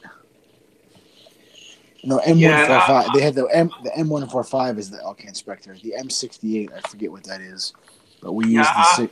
I read some. I saw something on the Bloomberg Business Channel about the Army using some kind of new technology for training with their optics. And I'm trying to remember all the verbiage that they use. And I'm sorry, it's just I'm spacing on it right now. But that's all right. I actually kind of like these sights if you're doing some fast shooting. I was doing some 50-yard, like down, up, down, up. Yeah, that's what reflex shooting is. I mean, yeah, you pick up your targets faster. Well, what I was doing was I was using the diopter with this front ring. And what I was kind of doing was I was just kind of like using the front ring as a ghost ring. And like just kind of like had my eye where it's supposed to be on the stalk. And like I can't see it right now because the EOTech's in the way. But I was just kind of like bringing it up, switching arms, bringing it up. And it's actually pretty good at 50. I mean, I was hitting... And I was having I was having for 20 rounds, I'd have like 5 or 6 malfunctions on average. I shot about 300 rounds. That's too many malfunctions for real life, but. Well, I mean, for anything, but I mean, that's why I got the new spring in there. But I was having loads and loads of malfunctions. But what was cool was I was still hitting like 3 MOA at 50, even with all the malfunctions. Just kind of like bringing it up, bing, bing, bing, oh, malfunction, click, click, bang, pop the mag, drop it out, pop, back down again, go bang, bang. You know. Whenever you get a brand new gun, sometimes if you don't clean it right or there's just some issue like you had, it's you always have to sort through it, get it sorted out before it's like all you can rely on it. Well, for me, I didn't really care because I'm not going to rely on this, but what I was doing was it's kind of I've cleared a lot of malfunctions, and it's something that a lot of people have never done ever before. And to me, it was almost like kind of fun. I mean, by the time it was over, I can clear. I mean, we're talking like my average was like five malfunctions for 20 rounds. I can clear it pretty freaking fast. It's fun. It's a fun as much as it's anger. I'm angry because my brand new gun isn't working. Yeah, I know, and that's the problem. It's like for me, I'm like a civilian recreational shooter, and malfunctions just, take a lot of the fun out of it. For me. Yeah, but I mean, I've done lots of malfunction training, and to me, I was kind of like, mastering malfunctions is not a bad skill to have, especially with a new gun. And I mean, Jesus, let's talk about malfunctions. Ruger 1022, shitloads of malfunctions. I mean, I was doing an Appleseed with it, and I was having so many malfunctions. I got good enough to like pop the mag down a little, clear the thing out, pop it back in, and I was still able to like. These other guys are just barely getting their 40 shots off or whatever, and I was able to get almost every shot off and clear like 2 or 3 malfunctions. Well, that's what you call being a professional. Yeah, it's not ideal though, obviously, but there is. I don't know if Squib's ever done that or had problems like that, but there is like something you can gain from malfunctions. You know what I mean? There's as much as it's stupid and dumb and you're angry or whatever, but I still just I mean, come on, man, it's an MP5. I was having so much fun shooting it. It's so like the recoil is just. I don't know if this has a part to play in it, but it's almost like a 22 shooting this thing. Recoil-wise, that must be pretty nice. And I think it might be this. I think this might have a reason why there's not as much blast and not as much. I don't know. And maybe it's the roller lock, but I really like shooting this, even with the malfunctions. When you're having malfunctions and you figure out what it is and you fix the problem, it's rewarding.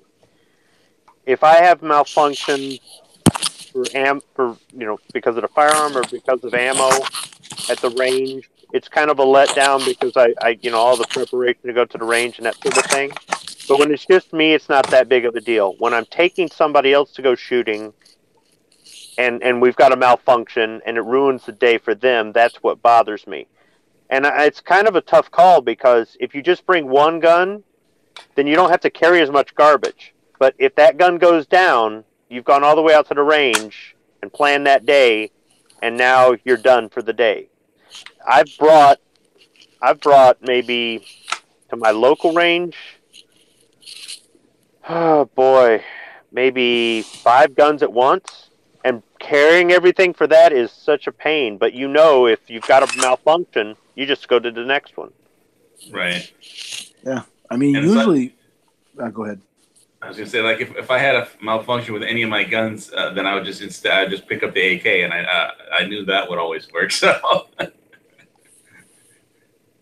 Not if it's a Century Arms. mine is, but it was it was Cougar Factory from Romania, and yeah, yours does not have Century Arms trunnions. it was from Century Arms, but. Well, yeah, yours was put together as Century Arms, but it's not a Century Arms gun. The Century Arms gun, I don't know if you've seen the video recently with Military Arms Channel and James Yeager. He invited a bunch of YouTube personalities to show up. Like, we're going to film and we're going to do thousands of rounds through these Century Arms VSKs. And both of them closed on the no-go gauge after like 1,500 rounds. And the front trunnion barrel pin, just the barrel pin itself, it's in the front trunnion, was moving. So, yeah, well, it was the Cougar Factory from mine, from Arms, but yeah, it was imported by. Mine was just imported by Century Arms. Is what they didn't do.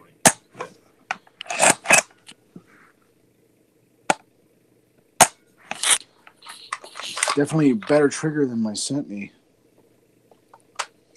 So, but you guys both did, I guess, lots of weapons clearing drills, malfunction drills in the military, right?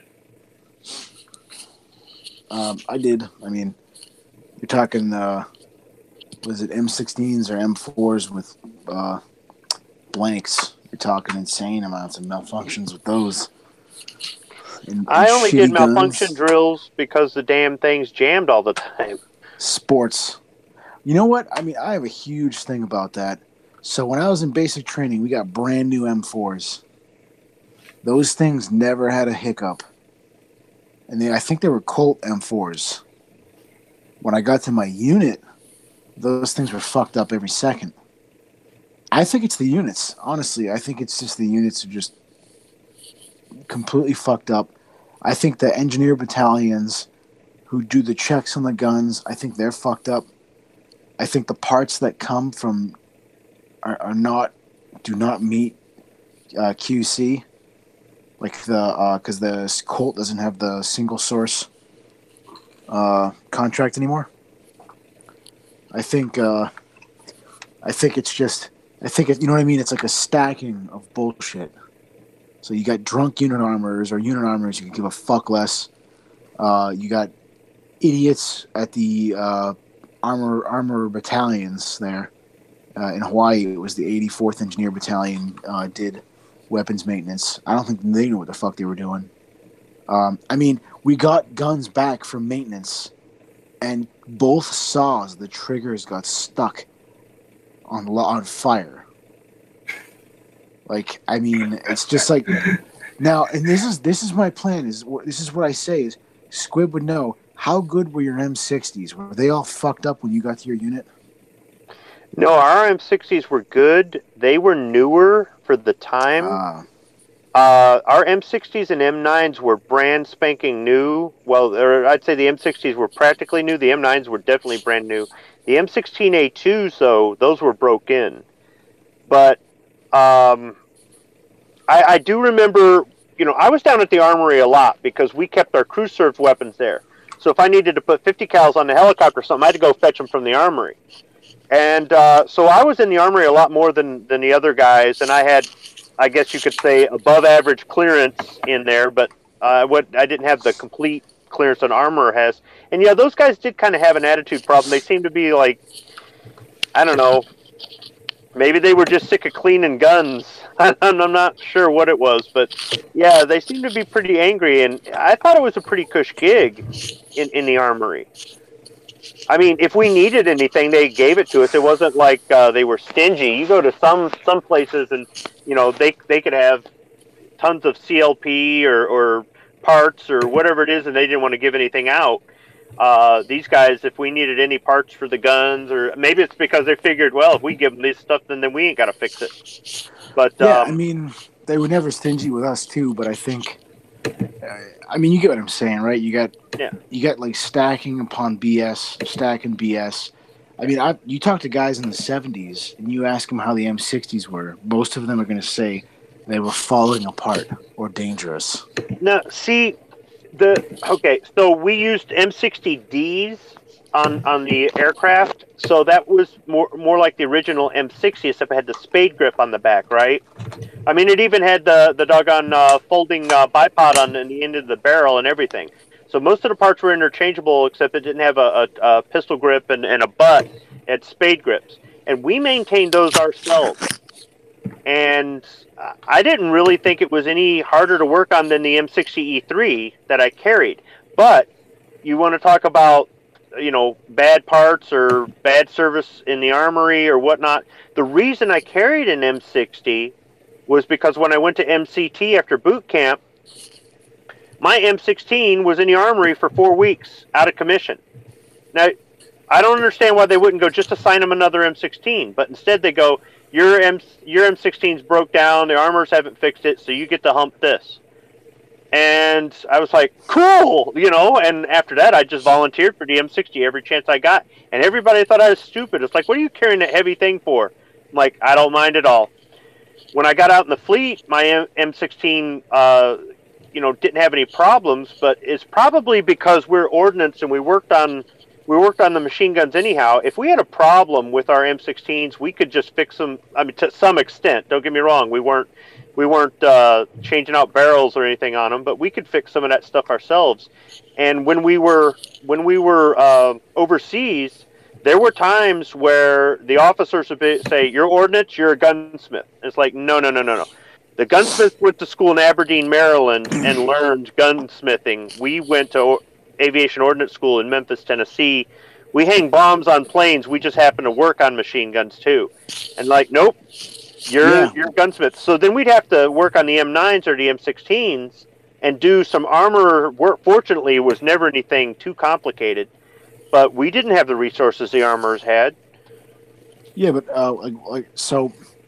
here's something else I'll say. Some of the magazine, one of the magazines I had was as easily identifiable as a pre-1994 magazine. That was a magazine that I was issued. Like, it's like one of those OK Industry ones that's like gold because it's been used. I know exactly what you're talking about. I was exactly what you're talking one of about. Those magazines. It has like a black follower in it.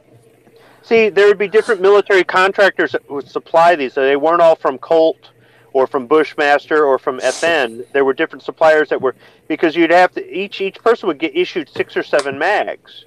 So you had to have that many, and then you had to have replacements, the ones that get lost in the field. Eventually they become unserviceable. The armorers check them out every so often, and if it's unserviceable, they scrap it out, and blah, blah, blah, blah, blah. So they had a couple different contractors making these things, and they're all supposed to be interchangeable. And, yeah, some of them, when they wore out, you could tell different brands, and, yeah. Well, the question is why did I have a mag that was made pre-94? Why was I issued? Yeah, but some of that stuff could have been in inventory. That could have just been buried in inventory. I'll give you an example. But they were not supposed to give. I'm over in Bosnia in the early 90s, and we had munitions from the 1960s, Vietnam-era munitions that's on board the ship. Man. I mean, I've had grenades from the 80s. What I'm getting at is like, okay, so after a certain point, those followers were deemed to be unsafe and no good anymore, right? So they issued they issued like a new color. Like, I think everybody at the time I was issued that was supposed to have green followers or something, because those other followers could tilt. But I mean, it's like, where did this mag come from? Like, who? What? I don't know. What the point I'm getting at is like, a lot of people bash, but I mean, military guns or whatever, but I think they're just junk, man. I mean, because when I got out and I bought my first civilian AR, I was blown away by it. I was like, this thing is so tight. All the tolerances are crazy. Well, yeah, but you gotta understand something. Okay, you're the first owner of this new gun, and if you want, you can customize it and put higher quality parts in it and customize it to what you want. And you're maintaining it. You're keeping it in your place. But think about these M4s and M16s were getting moved around from place to place to place. They're going out in the field. They're back in the armory. Out in the field. 84th is deploying, or whatever is deploying. Go ahead and just give them all the M4s. Think about it like this. You remember taking the handguards off? We had the Knight's Armament rails, quad rails. Oh, okay. So if anybody's out there and they've got an M6 or an AR-15 and it's got the mil-spec type upper and lower handguards and you've got the Delta ring and you need that stupid tool to remove it, you've got to have that tool to put on the Delta ring to pull down on it to pop them off. Okay. The M16s that I handled, you could do it by hand. No problem. They wouldn't give us that tool. And then on top of that, they didn't they wouldn't give us the covers for the quad rails. I hate, and now I really have a big dislike for the quad rail systems because my hands used to fall asleep on ruck marches all the time. Our M16s got taken apart and cleaned so much that everything on there was loose. Not loose where it's going to fall off, but loose where there was no effort to pull that Delta ring down and pop those handguards.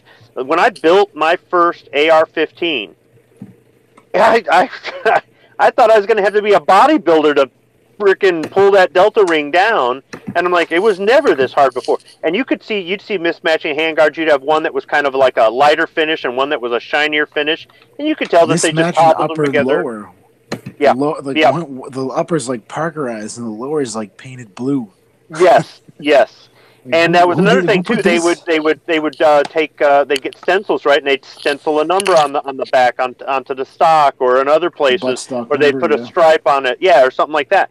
So there were all kinds of different things that they did to these guns. And when you deploy, they all go in a frickin' crate, go on the helicopter, get on the ship. Then once they're on the ship, you haul them down into the ship. You don't use an elevator or nothing, so you're dragging this stuff and you bring them in there. We actually had all of the weapons for our squadron in these crates on the floor of one of the shops where we would tear down the guns and rebuild them, and they sat on top of them. They actually put the workbenches and everything on top of all of these crates, and then when we needed to give everybody their M16s, we had to move the furniture over, take the lids off, take the M16s out, sign them out, figure out whose was whose, sign them out, move the furniture over, lift the lids off, take the other side out. I mean, it was so these, and then when we're all done, everything gets crated back up, hauled back up the ladder wells, up onto the flight deck, and onto the helicopter, flown back, and then you gotta take it off and then take it over to the armory and put it. And every month you had to go into the armory and sign out your M16, go in the back and take it apart and clean it, even if it hadn't been shot. And you'd have to clean it with mineral spirits and then use CLP and then put it back in it. So these things are constantly getting moved around, shaken, beaten. They're getting mismatching parts put on there. They're getting cleaned. And this is just the air wing. The ground pounders would be using their stuff constantly. So their stuff was even more worn out than ours. Yeah, I was a single soldier, so almost every freaking day it seemed like I got to watch the married guys go eat lunch, and I got to just sit there and go get a chow real quick so I could stay with the guns and hang out with them. Every fucking day. It seemed like it was every day, man. It was like, yeah, you can clean the guns again. Okay. That's why I had an M9. I went to qualify with the M9, and I went UNC, and they said, well, too bad you're still carrying it, because I had to guard the ammunition. So, that's it is, but at least I got to walk around with the sidearm, which for me at the time I thought that was really cool. But what I'm saying though is your AR-15 is yours.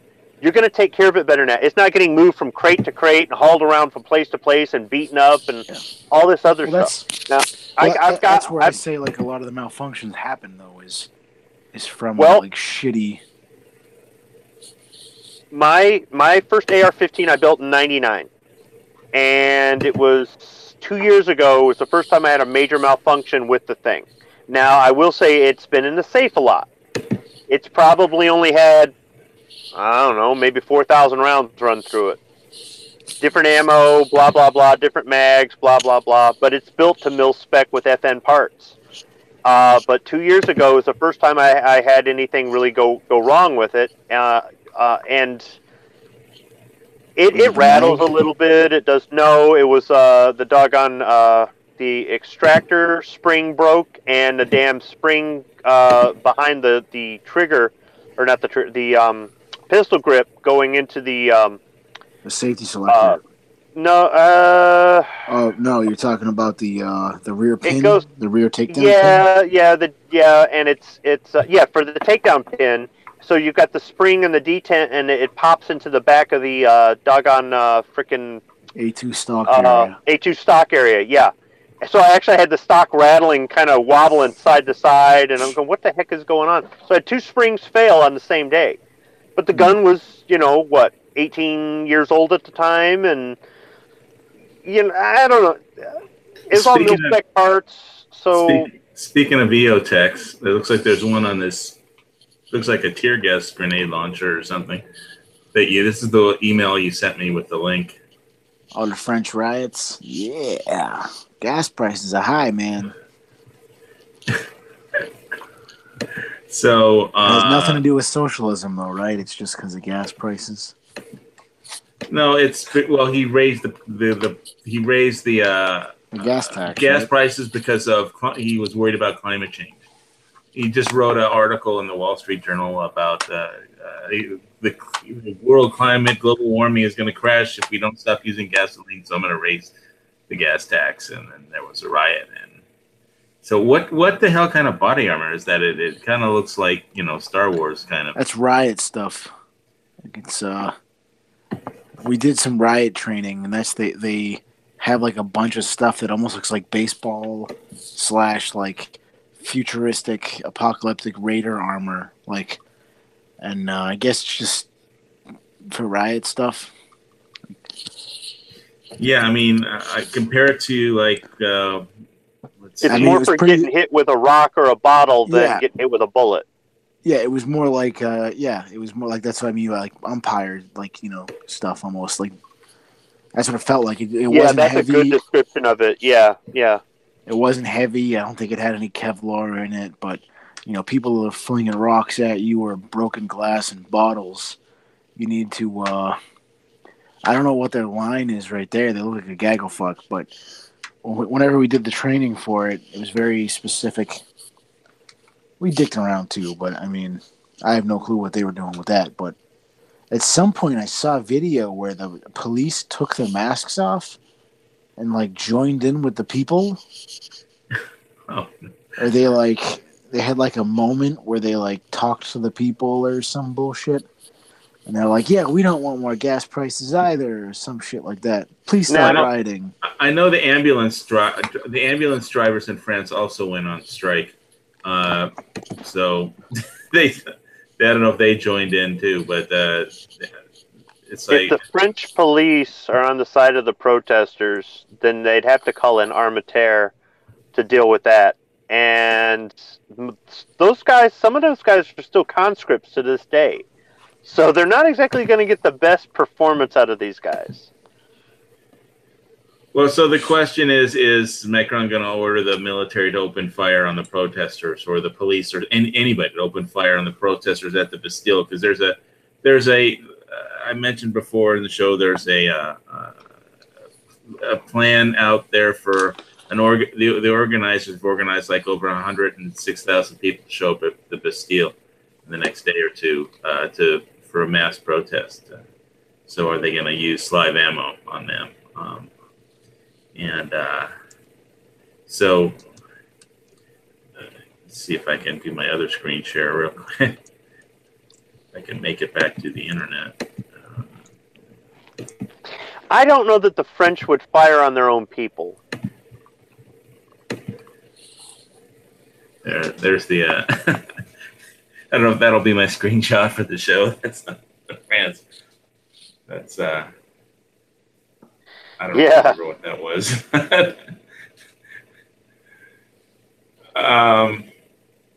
It's as good as a thumbnail for the show for anything, but it's just I can. Should I play that video one more time that I played earlier, and then just wrap up the show, or should we just wrap it right here?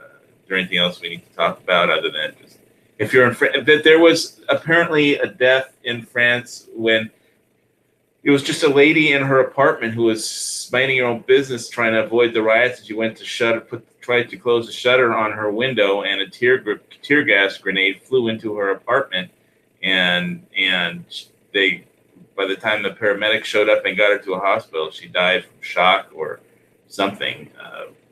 And she was just closing the windows in her own apartment. Yeah, so, well, she should have stopped resisting. No, it's just that obviously people who didn't do anything, the innocent people get killed, and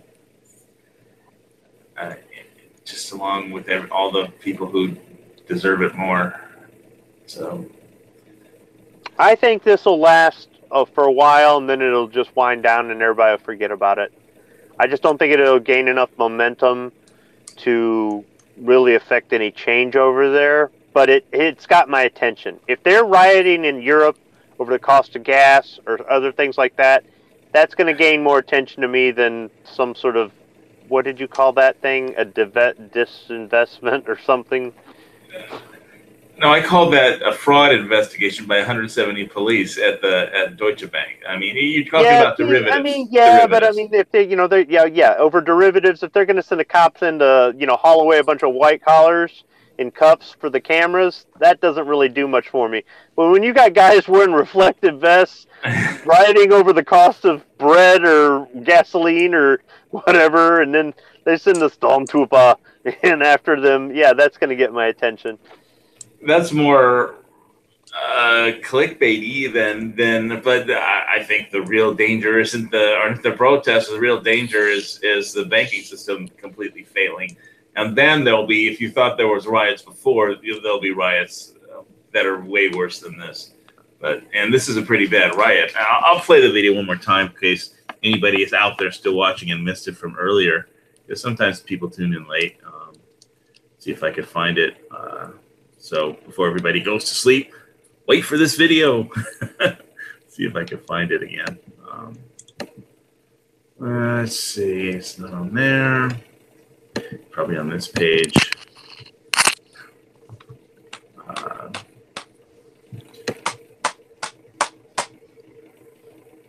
Here's one I haven't even played yet. Let's see about this. Let me redo the screen share 1 second. Okay, let's try a new video that I haven't actually seen before. So this is police and protesters clash in Paris. Oh, this is from YouTube. Right. Oh, this is the same video, it's just on YouTube instead of something else. All right, can you see this? Yes. Okay. Yeah.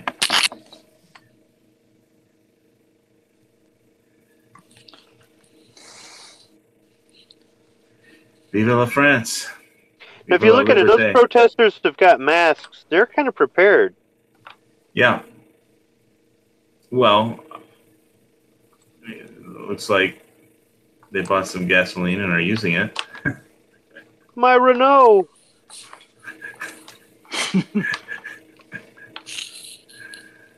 All right. Where's the other one? Let's see. I was listening to a Jordan Peterson podcast today with Joe Rogan. Oh man, really? That guy's pretty good, man. The stuff he was talking about something. How about this screenshot? At the protest. That's you. That is you. That is not the protest. I haven't been in France. I'm in Hawaii. I'm not in France. No, you just you photoshopped that. I don't have Photoshop. All right. Here's the. I don't know. I haven't seen this one either. Let's see. All right.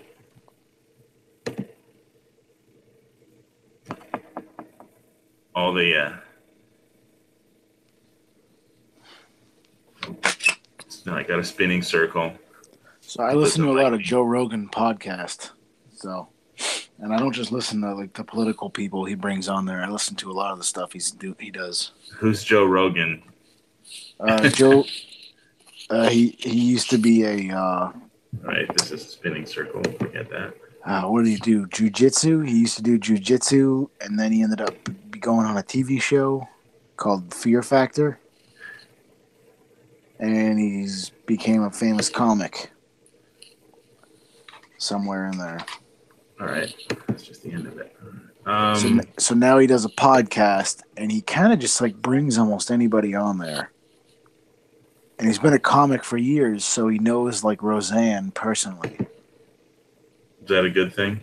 Well, after that whole tweet thing, he brought her on the show. He was like, "What's up? What happened?" So like people will try to say he's alt-right, but he said more than once on his TV show that he thinks that we should have like Obamacare for everybody or whatever. But like they're like he's an alt-right guy because he had Jordan Peterson on his show. Hey, this is the one I wanted to screen share. But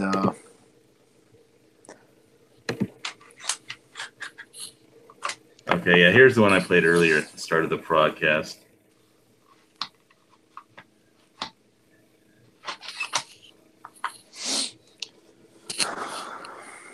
Get to the chopper. Do it now.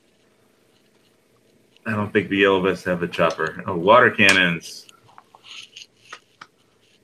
Yay! Barricade busting. Anybody die? Or you said that one lady died. Anybody else? How many people? How big does a death toll have to be to impress you? I've got it. Put these guys up against the caravan. Yeah.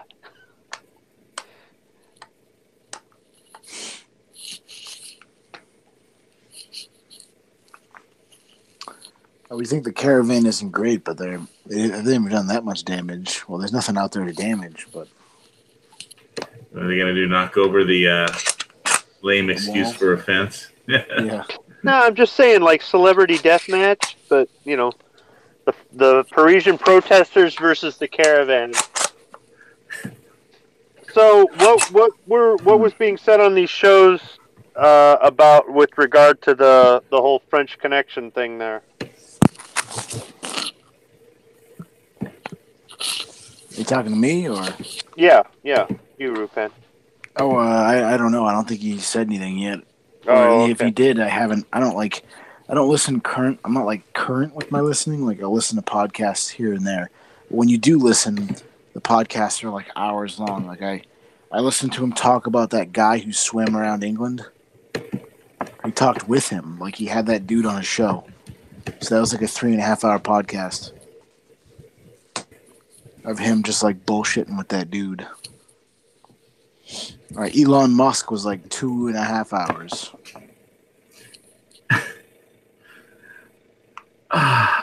Boy. Elon Musk, the only guy who like he's under investigation for the SEC for lying about having financing backing. He goes on a radio podcast or whatever and smokes a gigantic joint. So I was gonna just mention the fact that I don't know. Everybody says gas is down on the mainland. It's over $4. It's I think plus is over $4 a gallon. It's regular is like $3.79 last time I looked today, I think. And but tar sands, a barrel of tar sands oil from Canada is like under $10 a barrel because I guess nobody wants tar sands. Nobody wants to. Well, why don't the French just do that? Buy that cheap Canadian oil, and there you go. Because it's not the oil; it's the taxes. He doesn't want. The president doesn't want people using fossil fuels and contributing to greenhouse, crashing the climate or whatever. He wrote in his Wall Street Doggone Journal. tree hugging hippies. Well, that's what all that whole carbon tax is, right? You're paying taxes for. Well, that's bullshit. That's for business. Used. that's for carbon taxes are aimed at businesses who No, use they fuel. they do it in other countries. Like if you own a car and you drive into London, you have to pay a congestion tax. So they're doing them on people too. They can tax. Well, the whole concept was supposed to be to tax businesses, and then they could create some exchange where businesses could trade the carbon credits and all that shit, and to create it's a whole tax scheme for a climate problem of global warming when we're entering a grand solar minimum and the climate is actually cooling. I'm not saying that greenhouse gases don't have an effect. I'm saying that the planet is cooling. If you look at a thermometer, not warming up, and the ice. Well, we had a tax here too on that.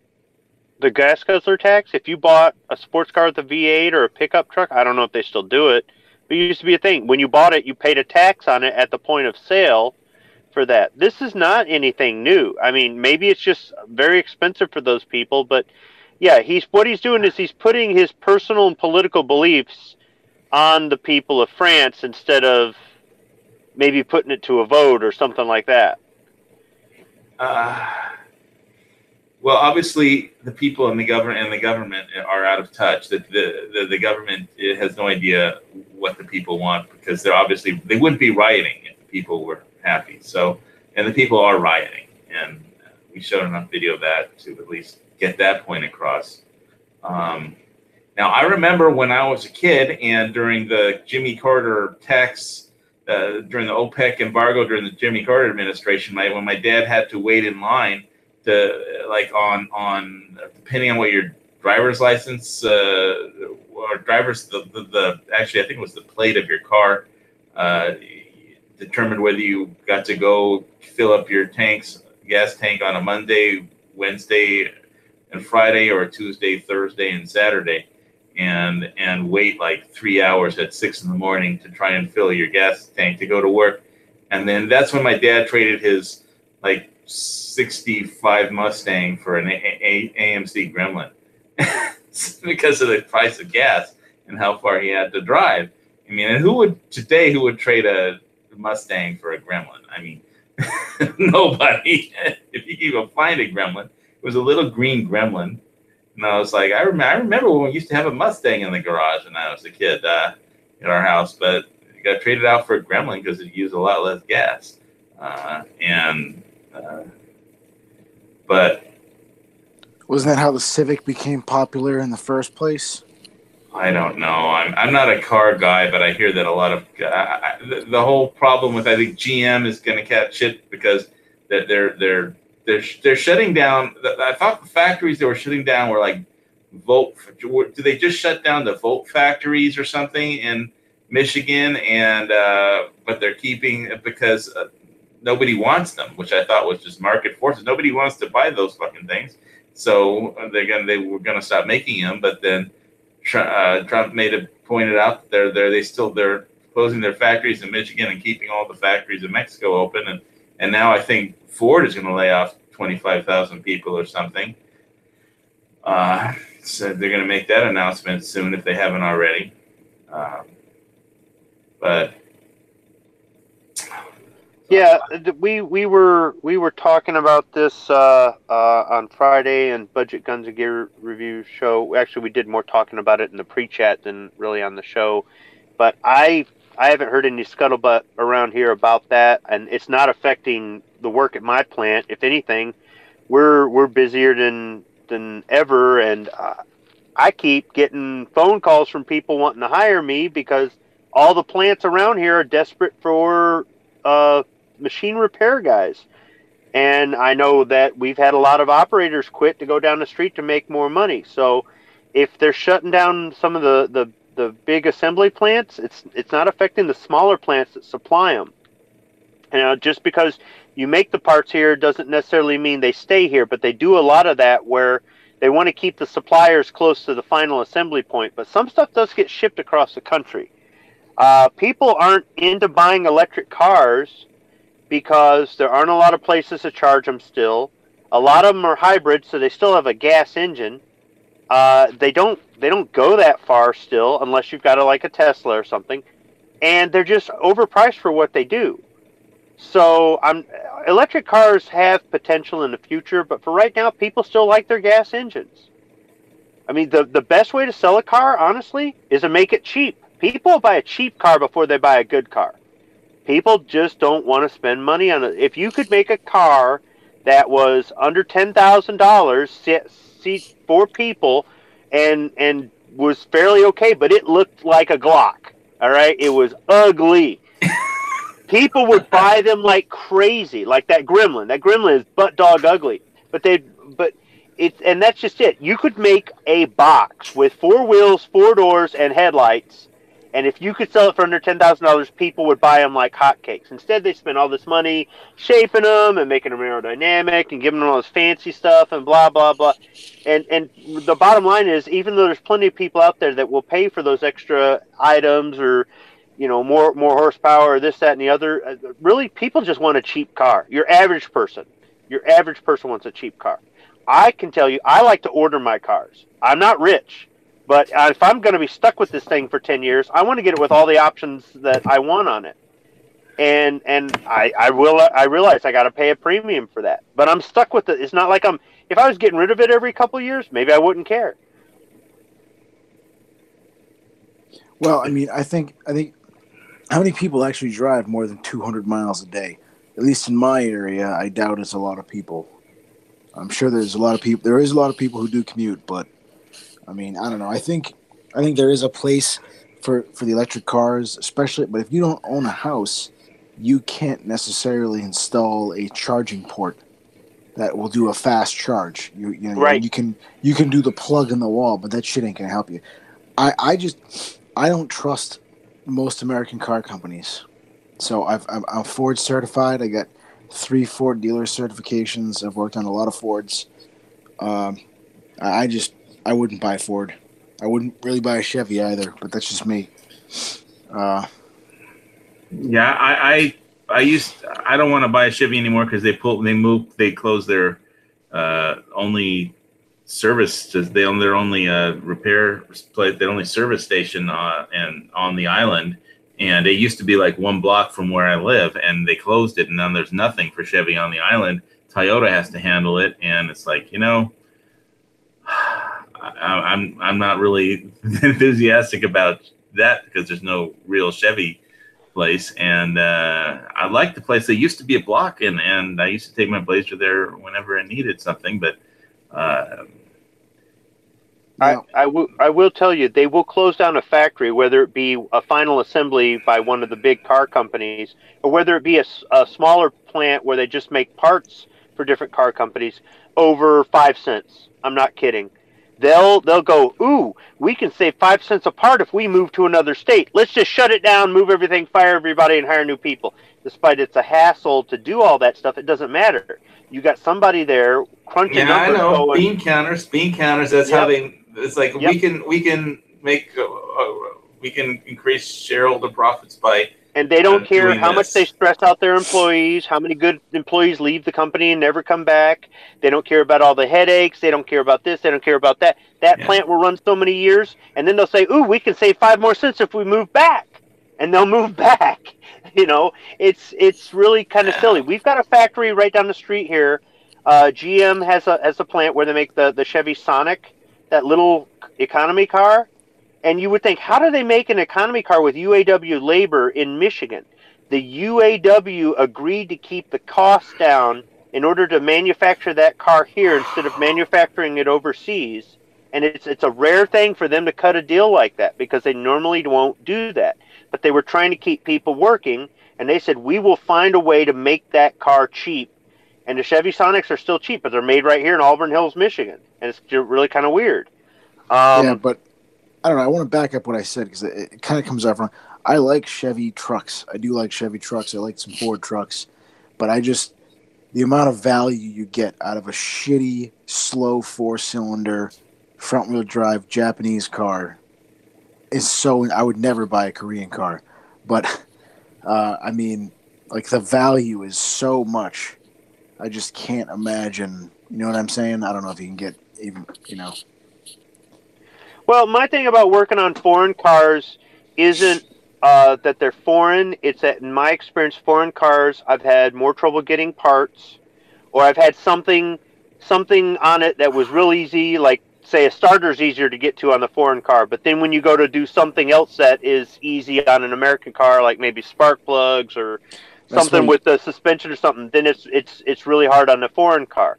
The 4-cylinder front-wheel drive from, like, you know, the Toyota Corolla like I got, or the Hondas, the 4-cylinder front-wheel drives, they're so easy to work on, man. I mean, and I also think it's a matter of experience too. If you've got guys that have worked for, you know, domestic dealerships, and then they have to go to an import dealership, they're going to have a harder time transitioning over, and vice versa.